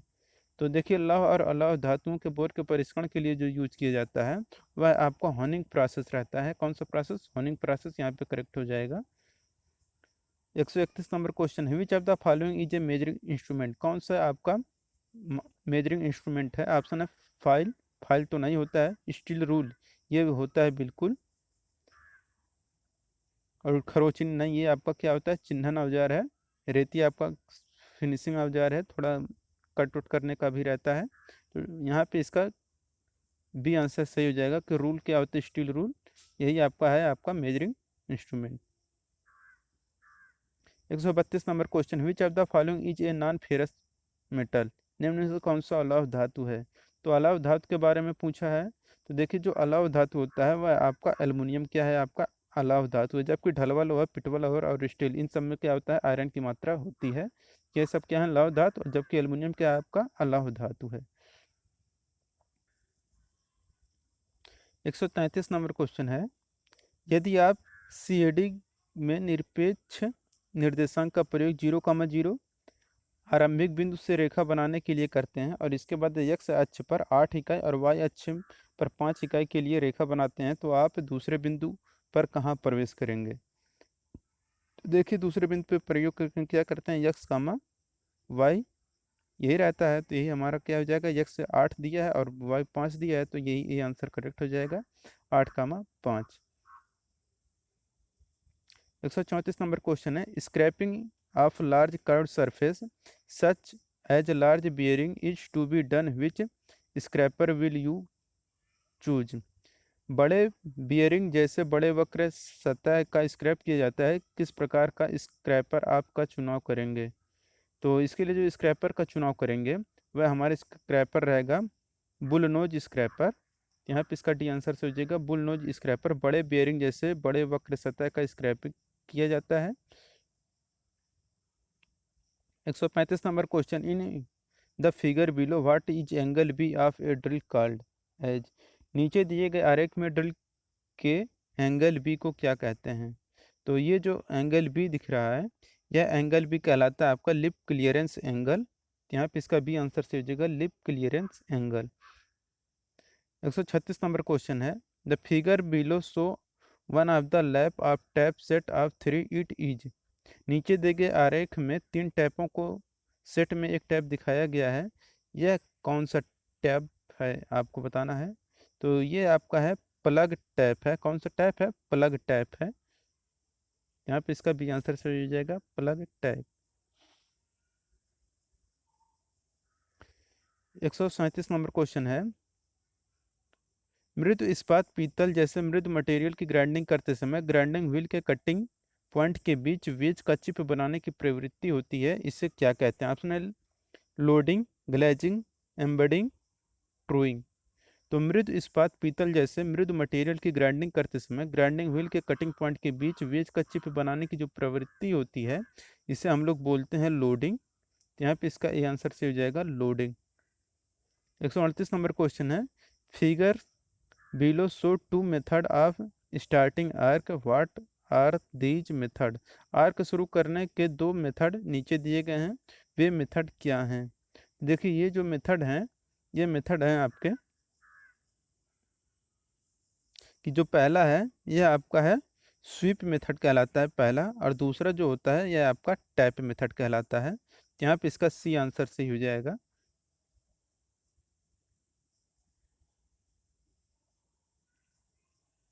सॉरी 138 नंबर है ना, 138। ये जो फिगर दिख रहा है, ये जो पहला है स्क्रैप मेथड है, यहाँ पे देखिए ये जो है स्क्रैप मेथड है, दूसरा आपका टैप मेथड है, ये दूसरा टैप मेथड है। तो यहाँ पे इसका बी आंसर करेक्ट होगा कि पहला आपका स्क्रैच मेथड है, दूसरा आपका टैप मेथड है। तो यहाँ पे इसका बी आंसर से हो जाएगा, सी आंसर नहीं होगा, यहाँ पे बी आंसर करेक्ट होगा। 139 नंबर क्वेश्चन है, what is the type of welded joint show below. ये कौन सा वेल्ड जॉइंट को शो कर रहा है, ये जो आपको दिख रहा है कौन सा बेल्ट जॉइंट है। ये देखिए क्या है, आपका किनारा किनारा जुड़ा रहना है, तो ये आपका क्या है कि एज एज जॉइंट है आपका।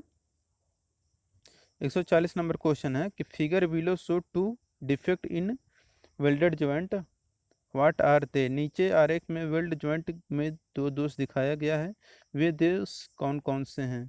तो देखिए जो दोष हैं, एक है आपका इनकम्प्लीट फ्यूजन यानी कि अपूर्ण मिश्रण है, दूसरा क्या है आपका ये अंडरकट है। तो यहाँ पे 140 का ए आंसर करेक्ट होगा, यहाँ पे इनकम्प्लीट फ्यूजन, और जो बी फिगर है ये आपका अंडरकट है। 141 नंबर क्वेश्चन है, after threading a hole by a tape, it was found that the crest of the thread was not formed completely. The defect is due to। Tap से छेद की चूड़ी बनाने के बाद यह पाया गया कि चूड़ी का शिखर अच्छे तरह से नहीं बना है। यह दोष निम्न में से किसके कारण होता है। पहला ऑप्शन है कि टैप ड्रिल के आकार की अपेक्षा छेद का आकार थोड़ा ज़्यादा होना, ये बिल्कुल सही, यही यही करेक्ट है। इसका दोष यही होता है कि hole size slightly more than tap drill size. तो यहाँ पे इसका ये आंसर ही सही हो जाएगा। 142 नंबर क्वेश्चन है कि identify the forging tool show in figure given below. ये कौन सा फोर्जिंग टूल है आपको बताना है। तो ये फोर्जिंग टूल आपका क्या कहलाता है, स्वेज कहलाता है। क्या कहलाता है, स्वेज। तो यहाँ पे इसका भी आंसर से हो जाएगा swage. 143 number question, the job plate of a bench vice are made of. Bench vice की जॉब प्लेटें किसकी बनी होती हैं। ऑप्शन है tool steel, mild steel, cast iron, bronze. तो बेंच वाइस की जो जॉब प्लेटें होती हैं यह बनाई जाती हैं टूल स्टील की। तो यहाँ पे इसका ये आंसर हो जाएगा कि जो जॉब प्लेटें होती हैं बेंच वाइस की वह टूल स्टील की बनाई जाती हैं। 144 नंबर क्वेश्चन है, the capacity of a lathe is expressed as. Lathe की क्षमता को किस में व्यक्त करते हैं। देखिए जो लेथ मशीन की क्षमता होती है उसके जो सेंटर रहते हैं केंद्रों के मध्य दोलन और दूरी से, यानी कि swing and distance between centre, इन दोनों से हम लोग लेथ की क्षमता को निकालते हैं, व्यक्त करते हैं। तो 144 की यहाँ पे करेक्ट आंसर होगा option number B. 145 number question, in brazing the melting point of non ferrous filler metal used is. Brazing में भरने के लिए प्रयुक्त अलौह धातु का गलनांक कितना होता है। तो अलौह धातु का गलनांक होता है आपका कि above 4 to 7 degree Celsius but lower than the base metal. 427 degree Celsius से ऊपर लेकिन आधार धातु से नीचे होता है ब्रेजिंग में।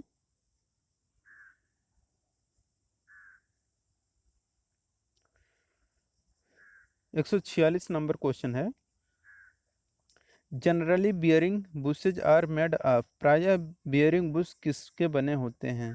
तो जो बियरिंग बुश बनाए जाते हैं यह आपके गन मेटल से बनाए जाते हैं। किसके, बियरिंग बुश आपके गन मेटल से बनाए जाते हैं। तो यहाँ पे इसका डी आंसर से हो जाएगा। 147 नंबर क्वेश्चन है कि soldering is of the two type. Soldering निम्न दो प्रकार के होते हैं। देखिए जो सोल्डरिंग होता है ये आपका दो प्रकार का होता है, एक होता है आपका सॉफ्ट सोल्डरिंग, दूसरा होता है हार्ड सोल्डरिंग। यहाँ पे इसका ए आंसर से हो जाएगा। और ये सोल्डर जो रहता है यह आपका पीबी और एसएन से मिलकर बनाया जाता है। 148 नंबर क्वेश्चन है, figure below show one of the heads of a combination set, what is it. दिए गए आरेख में कॉम्बिनेशन सेट का एक हेड दिखाया गया है, यह कौन सा है। देखिए क्या है आपका, ये क्या है आपका कॉम्बिनेशन सेट है, सॉरी स्क्वायर हेड है, ये आपका स्क्वायर हेड है। यहाँ पे इसका सी आंसर सही हो जाएगा, स्क्वायर हेड। 149 नंबर क्वेश्चन है, नीचे दिए गए आरेख में नट को कसने के लिए स्पैनर का प्रयोग दिखाया गया है, ऐसा करने के लिए कौन सी प्रथा अच्छा नहीं है। तो स्पैनर को खींचने की अपेक्षा धक्का देना अच्छा है। यहाँ पे इसका बी आंसर से हो जाएगा, it is better to push than pull the spanner. 150 number question है, a metal piece when hammered fracture with little or no defect deformation is, धातु का वह टुकड़ा जिस पर हथौड़ी से चोट किया जाता है तो उसमें मामूली या बिना विकृति आए दरार आ जाता है, वह धातु क्या होता है। तो वह धातु होता है ब्रिटल। अगर क्या होता है कि अगर कोई धातु का टुकड़ा है, अगर उस पर हम लोग हथौड़ी मार रहे हैं, अगर वह टूट जा रहा है तो अगर तो क्या दरार आ जा रहा है या टूट जा रहा है तो आपका क्या होता है, भंगुर होता है, यानी कि ब्रिटल मटेरियल, जैसे कि आपका कास्ट आयरन, यानी कि ढलवल हो क्या होता है, भंगुर होता है। 151 नंबर क्वेश्चन है, the height of the snap head rivet is standardised to, snap head rivet की ऊंचाई का मानक कितना होता है। तो इसका जो मानक ऊंचाई होता है, यह ऊंचाई होता है आपका कि 0.7 इंटू डायमीटर ऑफ रिवेट। यहाँ पे इसका बी आंसर सही हो जाएगा,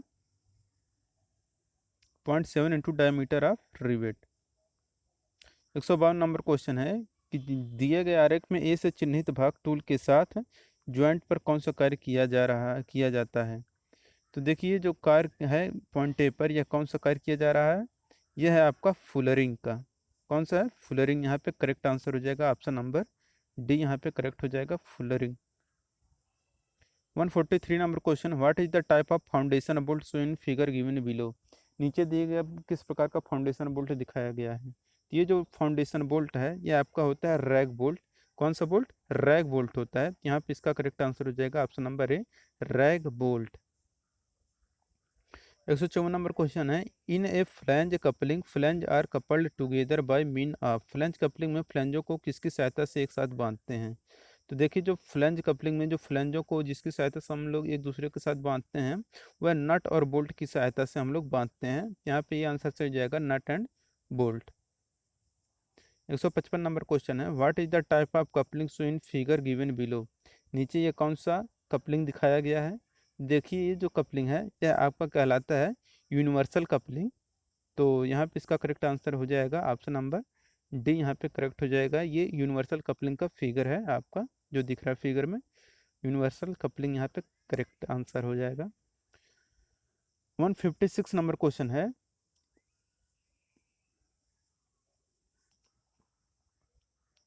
a rivet is specified as a 20 mm rivet, what does it means, rivet को 20 mm रिवेट के रूप में निर्दिष्ट किया गया है, इसका क्या अर्थ होता है। तो इसका मेन अर्थ यही है कि शंख का जो डायमीटर है वह आपका क्या है, 20 mm है। रिवेट का जो होता है निर्दिष्ट किया जाता है, हम लोग क्या करते हैं, शंख के डायमीटर से व्यक्त करते हैं। 157 नंबर क्वेश्चन है, what is the being done with slip gauge as so in figure below, नीचे आरेख में स्लिप गेज से क्या काम हो रहा है। तो देखिए स्लिप गेज से ये जो काम हो रहा है, ये काम हो रहा है आपका ऐंठने का। देखिए क्या है, ऐंठने का काम हो रहा है। तो यहाँ पे ऐसा क्या हो जाएगा, व्रिंगिंग, यहाँ पे करेक्ट आंसर हो जाएगा ऑप्शन नंबर डी, यहाँ पे करेक्ट हो जाएगा व्रिंगिंग। 158 नंबर क्वेश्चन है, the ability by which A measuring device can detect small differences in the quantity being measured by it is called its, नापने वाले डिवाइस द्वारा मात्रा में छोटे अंतर का पता लगाने की योग्यता को क्या कहते हैं। ऑप्शन है डैम्पिंग, एक्यूरेसी, रिजोल्यूशन, सेंसिटिविटी। तो नापने वाले डिवाइस द्वारा मात्रा में छोटे अंतर का पता लगाने की योग्यता को हम लोग बोलते हैं सेंसिटिविटी बोलते हैं, यानी कि संवेदनशीलता बोलते हैं उसे। यहाँ पे इसका डी आंसर से हो जाएगा सेंसिटिविटी। 159 नंबर क्वेश्चन है, in lapping of soft steel is to be done the abrasive used will be, यदि मृदु इस्पात की लैपिंग करना हो तो कौन सा अपघर्षक का प्रयोग होता है। तो मृदु इस्पात की अगर लैपिंग करना है तो इसके लिए जो अपघर्षक यूज किया जाता है वह आपका रहता है एल्युमिनियम ऑक्साइड। यहाँ पे इसका ए आंसर से हो जाएगा एल्युमिनियम ऑक्साइड। 160 नंबर क्वेश्चन है कि नीचे ग्राइंडिंग व्हील का मॉडल दिखाया गया, ए और बी की पहचान करें। तो ए और बी क्या है आपको बताना है। ये जो ए दिख रहा है, ये वाला जो पोर्शन है ए, और ये जो बीच में है ये आपका बी है। ये क्या है? तो देखिए ए क्या है, आपका बंधक को बता रहा है, बंधन ये जो है ना, ये आपका बंधन को बता रहा है। ये वाला जो ब्लू ब्लू कलर का है ये आपका बंधन है। और जो ये बी है ये आपका है खाली स्थान, यानी कि क्या बता रही है, पोरोसिटी यानी कि सरंध्रता को बता रहा है। तो यहाँ पे इसका करेक्ट आंसर क्या हो जाएगा, 160 का ये आंसर दिख रहा है कि ये आपका बॉन्ड बता रहा है, दूसरा आपका पोरोसिटी को बता रहा है, सरंध्रता को। 161 नंबर क्वेश्चन है, what type of gear is use to convert rotation into linear motion. मतलब रोटरी मोशन को लीनियर मोशन में बदलने वाला गियर कौन सा होता है। तो देखिए जो रोटरी मोशन को लीनियर मोशन में बदलता है वह आपका होता है रैक और पिनियन होता है। तो यहाँ पे इसका ये आंसर से हो जाएगा रैक और पिनियन होता है, जो घूर्णी मोशन को रैखिक मोशन में बदलता है। 162 नंबर क्वेश्चन है, in the belt drive so below what is pulley A is called. देखिए पुल्ली ए को क्या कहेंगे। तो यहाँ पे इसका करेक्ट आंसर क्या हो जाएगा, ये तो यहाँ पे दिया नहीं है, तो ये आइडल यहाँ पे इसको ए मान लीजिए। ये जो है इसमें जो क्वेश्चन है इसमें इसकी बात कर रहा है। ये जो हमारा होता है आपका क्या कहलाता है, आपका आइडलर पुली, जो बीच में लगाया जाता है पट्टे को टाइट करने के लिए, ये हमारा कहलाता है आइडलर पुली। इसी को हम ये ए बोल रहा है। ए जो पुली ए यहाँ पे लिखा नहीं है, लेकिन एक इसी की बात कर रहा है। यहाँ पे ये होता है आइडलर पुली, तो यहाँ पे इसका डी आंसर से हो जाएगा आइडलर पुली। ये जो दिख रहा है यही है आपका आइडलर पुली। 163 नंबर क्वेश्चन है, there are various type of belt in use which one is not among them. विभिन्न प्रकार के बेल्ट का प्रयोग होता है, इनमें से कौन सा बेल्ट नहीं है। तो देखिए जो बेल्ट का नहीं है, देखिए फ्लैट बेल्ट भी होता है, वी बेल्ट भी होता है, और टूथेड बेल्ट भी होता है, और डी ऑप्शन है नन ऑफ दीज। यहाँ पे ये नन ऑफ दीज ही करेक्ट हो जाए कि इनमें से कोई नहीं। 164 नंबर क्वेश्चन है, in the figure of the gear so below what is the distance A is called. तो डिस्टेंस ए क्या कहलाएगा, हालांकि यहाँ पे 100, ये यहाँ से यहाँ तक की दूरी क्या कहलाता है, ये आपका अडेंडम। यहाँ पे दिया नहीं है, क्या किसके बारे में पूछ रहा है। 165 नंबर क्वेश्चन है, in a pair of gear the amount of clearance between mated gear teeth is called. गियरों के युग में युग्मित गियर के दांत के बीच क्लियरेंस की मात्रा को क्या कहते हैं। तो इसे हम लोग बोलते हैं बैकलेस। क्या बोलते हैं, बैकलेस। गियरों के युग्मित में युग्मित गियर के दांतों के बीच क्लियरेंस जो रहता है उसे हम लोग बैकलेस बोलते हैं। 166 नंबर क्वेश्चन है, which of the following is a part of a file. File का कौन सा हिस्सा है। तो देखिए जो फाइल का हिस्सा होता है यह हिल और टिप दोनों होता है, हिल भी होता है टिप भी होता है। तो यहाँ पे इसका सी आंसर से हो जाएगा both hill and tip. 167 number question है कि ये कौन सा टूल है, ये जो फिगर दिखाया गया है तो ये आपका क्या रहता है, फाइल यानी कि रेती। यहाँ पे करेक्ट आंसर हो जाएगा।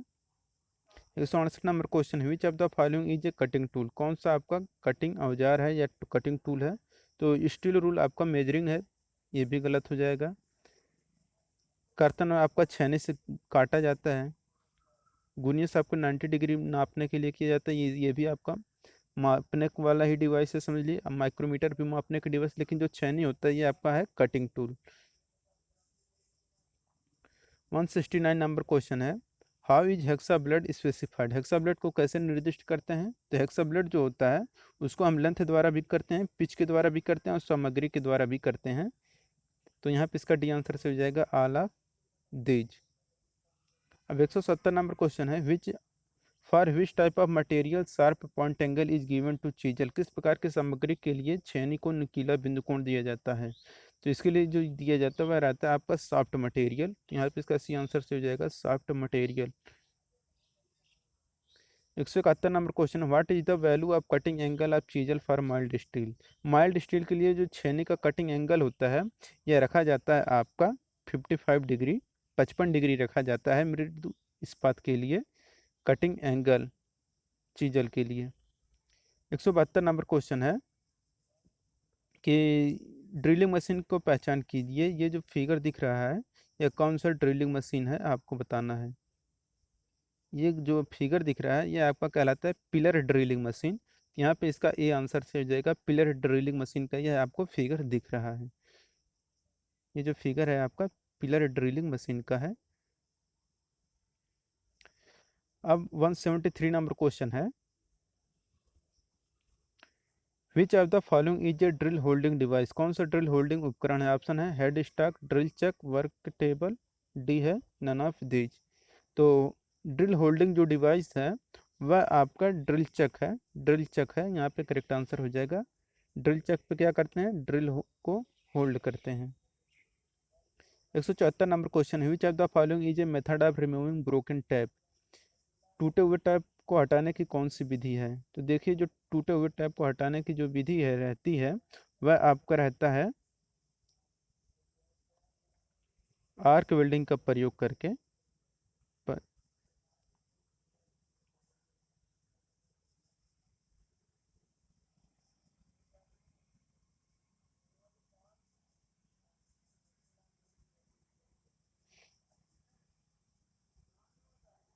175 नंबर क्वेश्चन है, which gauge is use to check the pitch of a thread.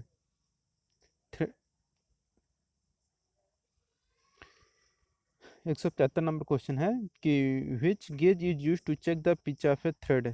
Thread की पिच की जांच करने के लिए किस गेज का प्रयोग किया जाता है। ऑप्शन है ring gauge, plug gauge, standard wire gauge, screw pitch gauge.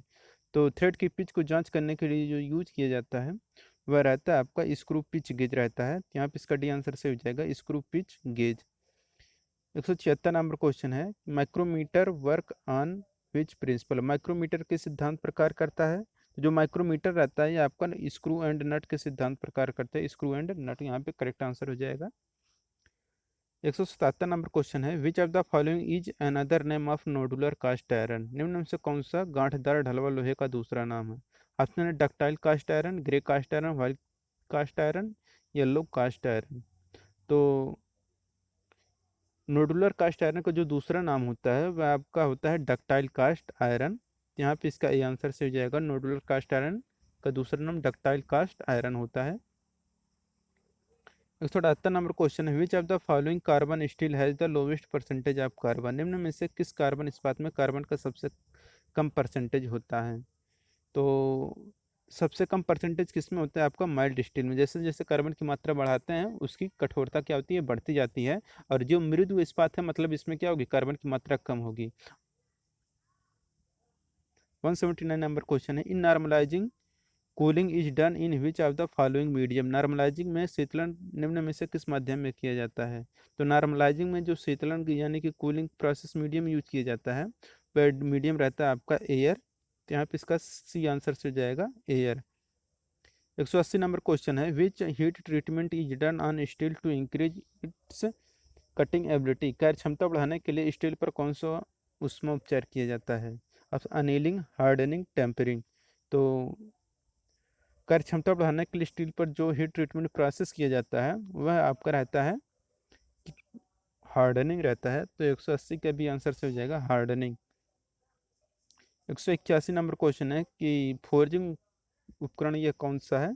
तो ये जो फोर्जिंग है ये आपका है फ्लैटर। क्या कहलाता है ये, फ्लैटर। यहाँ पे करेक्ट आंसर हो जाएगा, ये फ्लैटर का फिगर दिख रहा है। 182 नंबर क्वेश्चन है, knurling is done generally eight which spindle speed. Knurling सामान्यतः किस स्पिंडल गति पर की जाती है।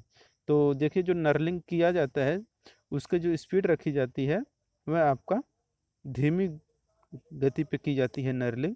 Diamond straight knurling, diamond knurling ये सब जो रहता है आपका धीमी गति पर किया जाता है।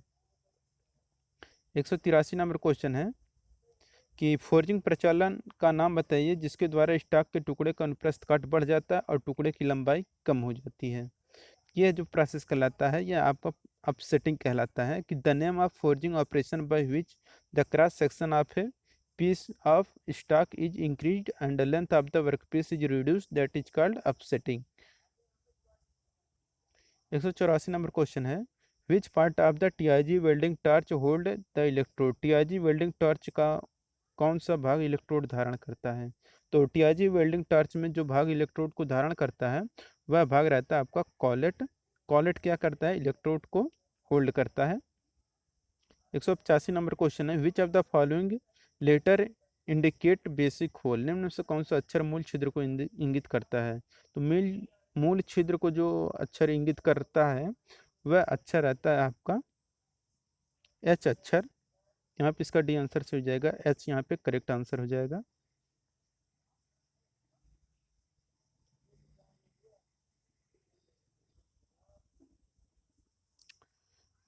186 नंबर क्वेश्चन है,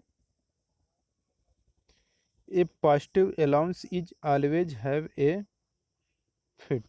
एक धनात्मक अलाउंस में हमेशा एक कैसा फिट होगा।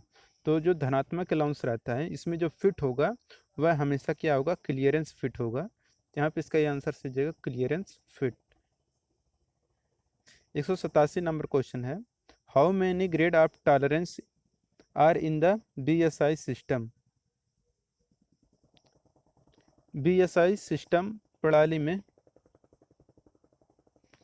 टॉलरेंस की कितने ग्रेड होते हैं। तो बीएसआई प्रणाली में टॉलरेंस के आप जितने ग्रेड होते हैं वह ग्रेड रहते हैं 18 ग्रेड होते हैं। यहाँ पे इसका सी आंसर हो 18 ग्रेड होते हैं बीएसआई प्रणाली में टॉलरेंस के। 188 number question, identify the gauge show in the figure. चित्र में दर्शाए गए गेज का क्या नाम है। तो ये जो फिगर दिखाया गया है यह गेज है आपका स्नैप गेज। कौन सा गेज है, स्नैप गेज का ये उदाहरण है, एग्जाम्पल है, फिगर है। तो यहाँ पे इसका आंसर से हो जाएगा स्नैप गेज। 189 नंबर क्वेश्चन है, कंसिडर द फॉलोइंग स्टेटमेंट। निम्नलिखित कथनों पर विचार करें। ये जो पहला है,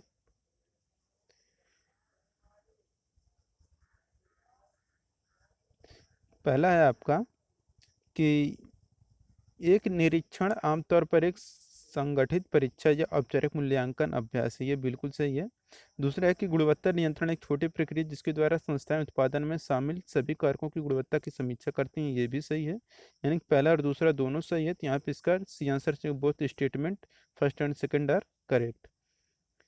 190 नंबर क्वेश्चन है, which of the following is an anti friction bearing. कौन सा एक घर्षण रोधी बियरिंग है।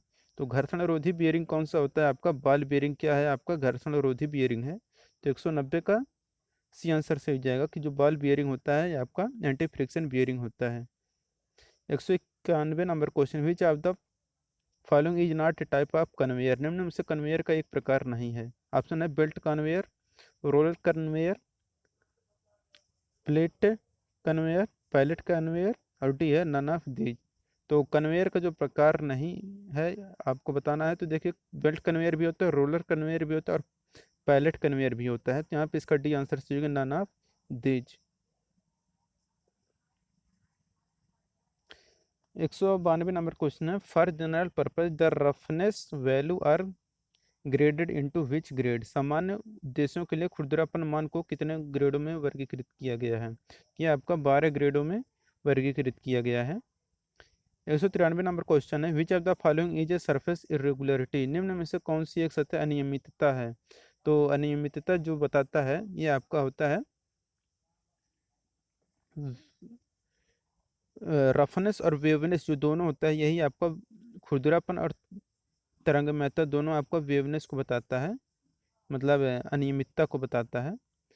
194 नंबर क्वेश्चन है, where is the work piece usually put in the press work. आमतौर पर प्रेस कार्यों में कार्यखंड को कहाँ पर रखा जाता है। तो कार्यखंड जो रखा जाता है यह आपका रखा जाता है डाई पर। यहाँ पे इसका सी आंसर से हो जाएगा कि आमतौर पर प्रेस कार्य में वर्क पीस को डाई पर रखा जाता है। 195 नंबर क्वेश्चन है, in the blanking operation clearance is given on the which. Blanking संक्रिया में क्लियरेंस किस पर दिया जाता है। तो जो क्लियरेंस दिया जाता है क्या दिया जाता है, रैम पर दिया जाता है। तो 195 के यहाँ पे सी आंसर से हो जाएगा रैम पर क्लियरेंस दिया जाता है। 196 नंबर क्वेश्चन है कि चित्र में दर्शाए गए रिवेट जोड़ को पहचान करिए। तो ये जो रिवेट जोड़ है कौन सा है, देखिए क्या है आपका सिंगल, ये है आपका, देखिए यहाँ पे ये जो रिवेट लगा है सिर्फ और सिर्फ एक लाइन में है, तो एक लाइन में तो आपके क्या हो जाएगा, सिंगल रिवेट हो जाएगा। और क्या हो जाएगा, ये लैप जॉइंट है, देखिए यहाँ पे ये है आपका लैप जॉइंट है। तो single rivet lap joint, option number C यहाँ पे करेक्ट हो जाएगा। 197 नंबर क्वेश्चन है, the minimum distance between rivet should be which times of diameter of the rivet, रिवेटों के बीच की न्यूनतम दूरी रिवेट के व्यास का कितना गुना होना चाहिए, ऑप्शन है 2, 3, 4, 5। तो रिवेटों के बीच की न्यूनतम दूरी रिवेट के व्यास का 3 गुना होना चाहिए, यहाँ पे इसका भी आंसर से हो जाएगा 3 गुना। 198 number question, which of the following can be used for power transmission, निम्न में से किसका उपयोग शक्ति संचरण के लिए किया जाता है। तो शक्ति संचरण के लिए जिसका यूज किया जाता है वह रहता है आपका कि गियर भी, क्लच भी और कपलिंग, इन तीनों का यूज किया जाता है पावर ट्रांसमिशन के लिए। 199 number question, which of the following abrasive is used in lapping, lapping में कौन सा अपघर्षक यूज किया जाता है। तो लैपिंग में जो अपघर्षक यूज किया जाता है वह रहता है आपका सिलिकॉन कार्बाइड भी, एल्युमिनियम ऑक्साइड भी, हीरा भी रहता है। यहाँ पे इसका डी आंसर सही हो जाएगा, ऑल ऑफ दीज, अलग अलग मटेरियल के लिए अलग अलग अपघर्षक यूज करते हैं लैपिंग में। 200 नंबर क्वेश्चन है कि identify the machine show in the figure, ये कौन सा फिगर है आपको बताना है। तो ये देखिए जो फिगर दिख रहा है यह आपका है ब्रोचिंग मशीन का फिगर। तो यहाँ पे इसका करेक्ट आंसर हो जाएगा ऑप्शन नंबर डी। दोस्तों यहाँ पे कि जो मोस्ट एक्सपेक्टेड क्वेश्चन थे जो सीटीआई फिटर में आ सकते थे, उसी का यह 200 क्वेश्चन कंप्लीट हो चुका है। अब इसके आगे का वीडियो हम नहीं बनाएंगे क्योंकि आप लोग ना शेयर करते हैं ना कुछ कर रहे हैं। तो अगर आप लोग रिस्पांस अगर देखेंगे अच्छा रहेगा, आप लोग कमेंट करेंगे और चाहिए तो हम आप लोगों के लिए बनाएंगे, वरना इसी पे बंद। तो मिलते हैं नेक्स्ट वीडियो के साथ, थैंक यू।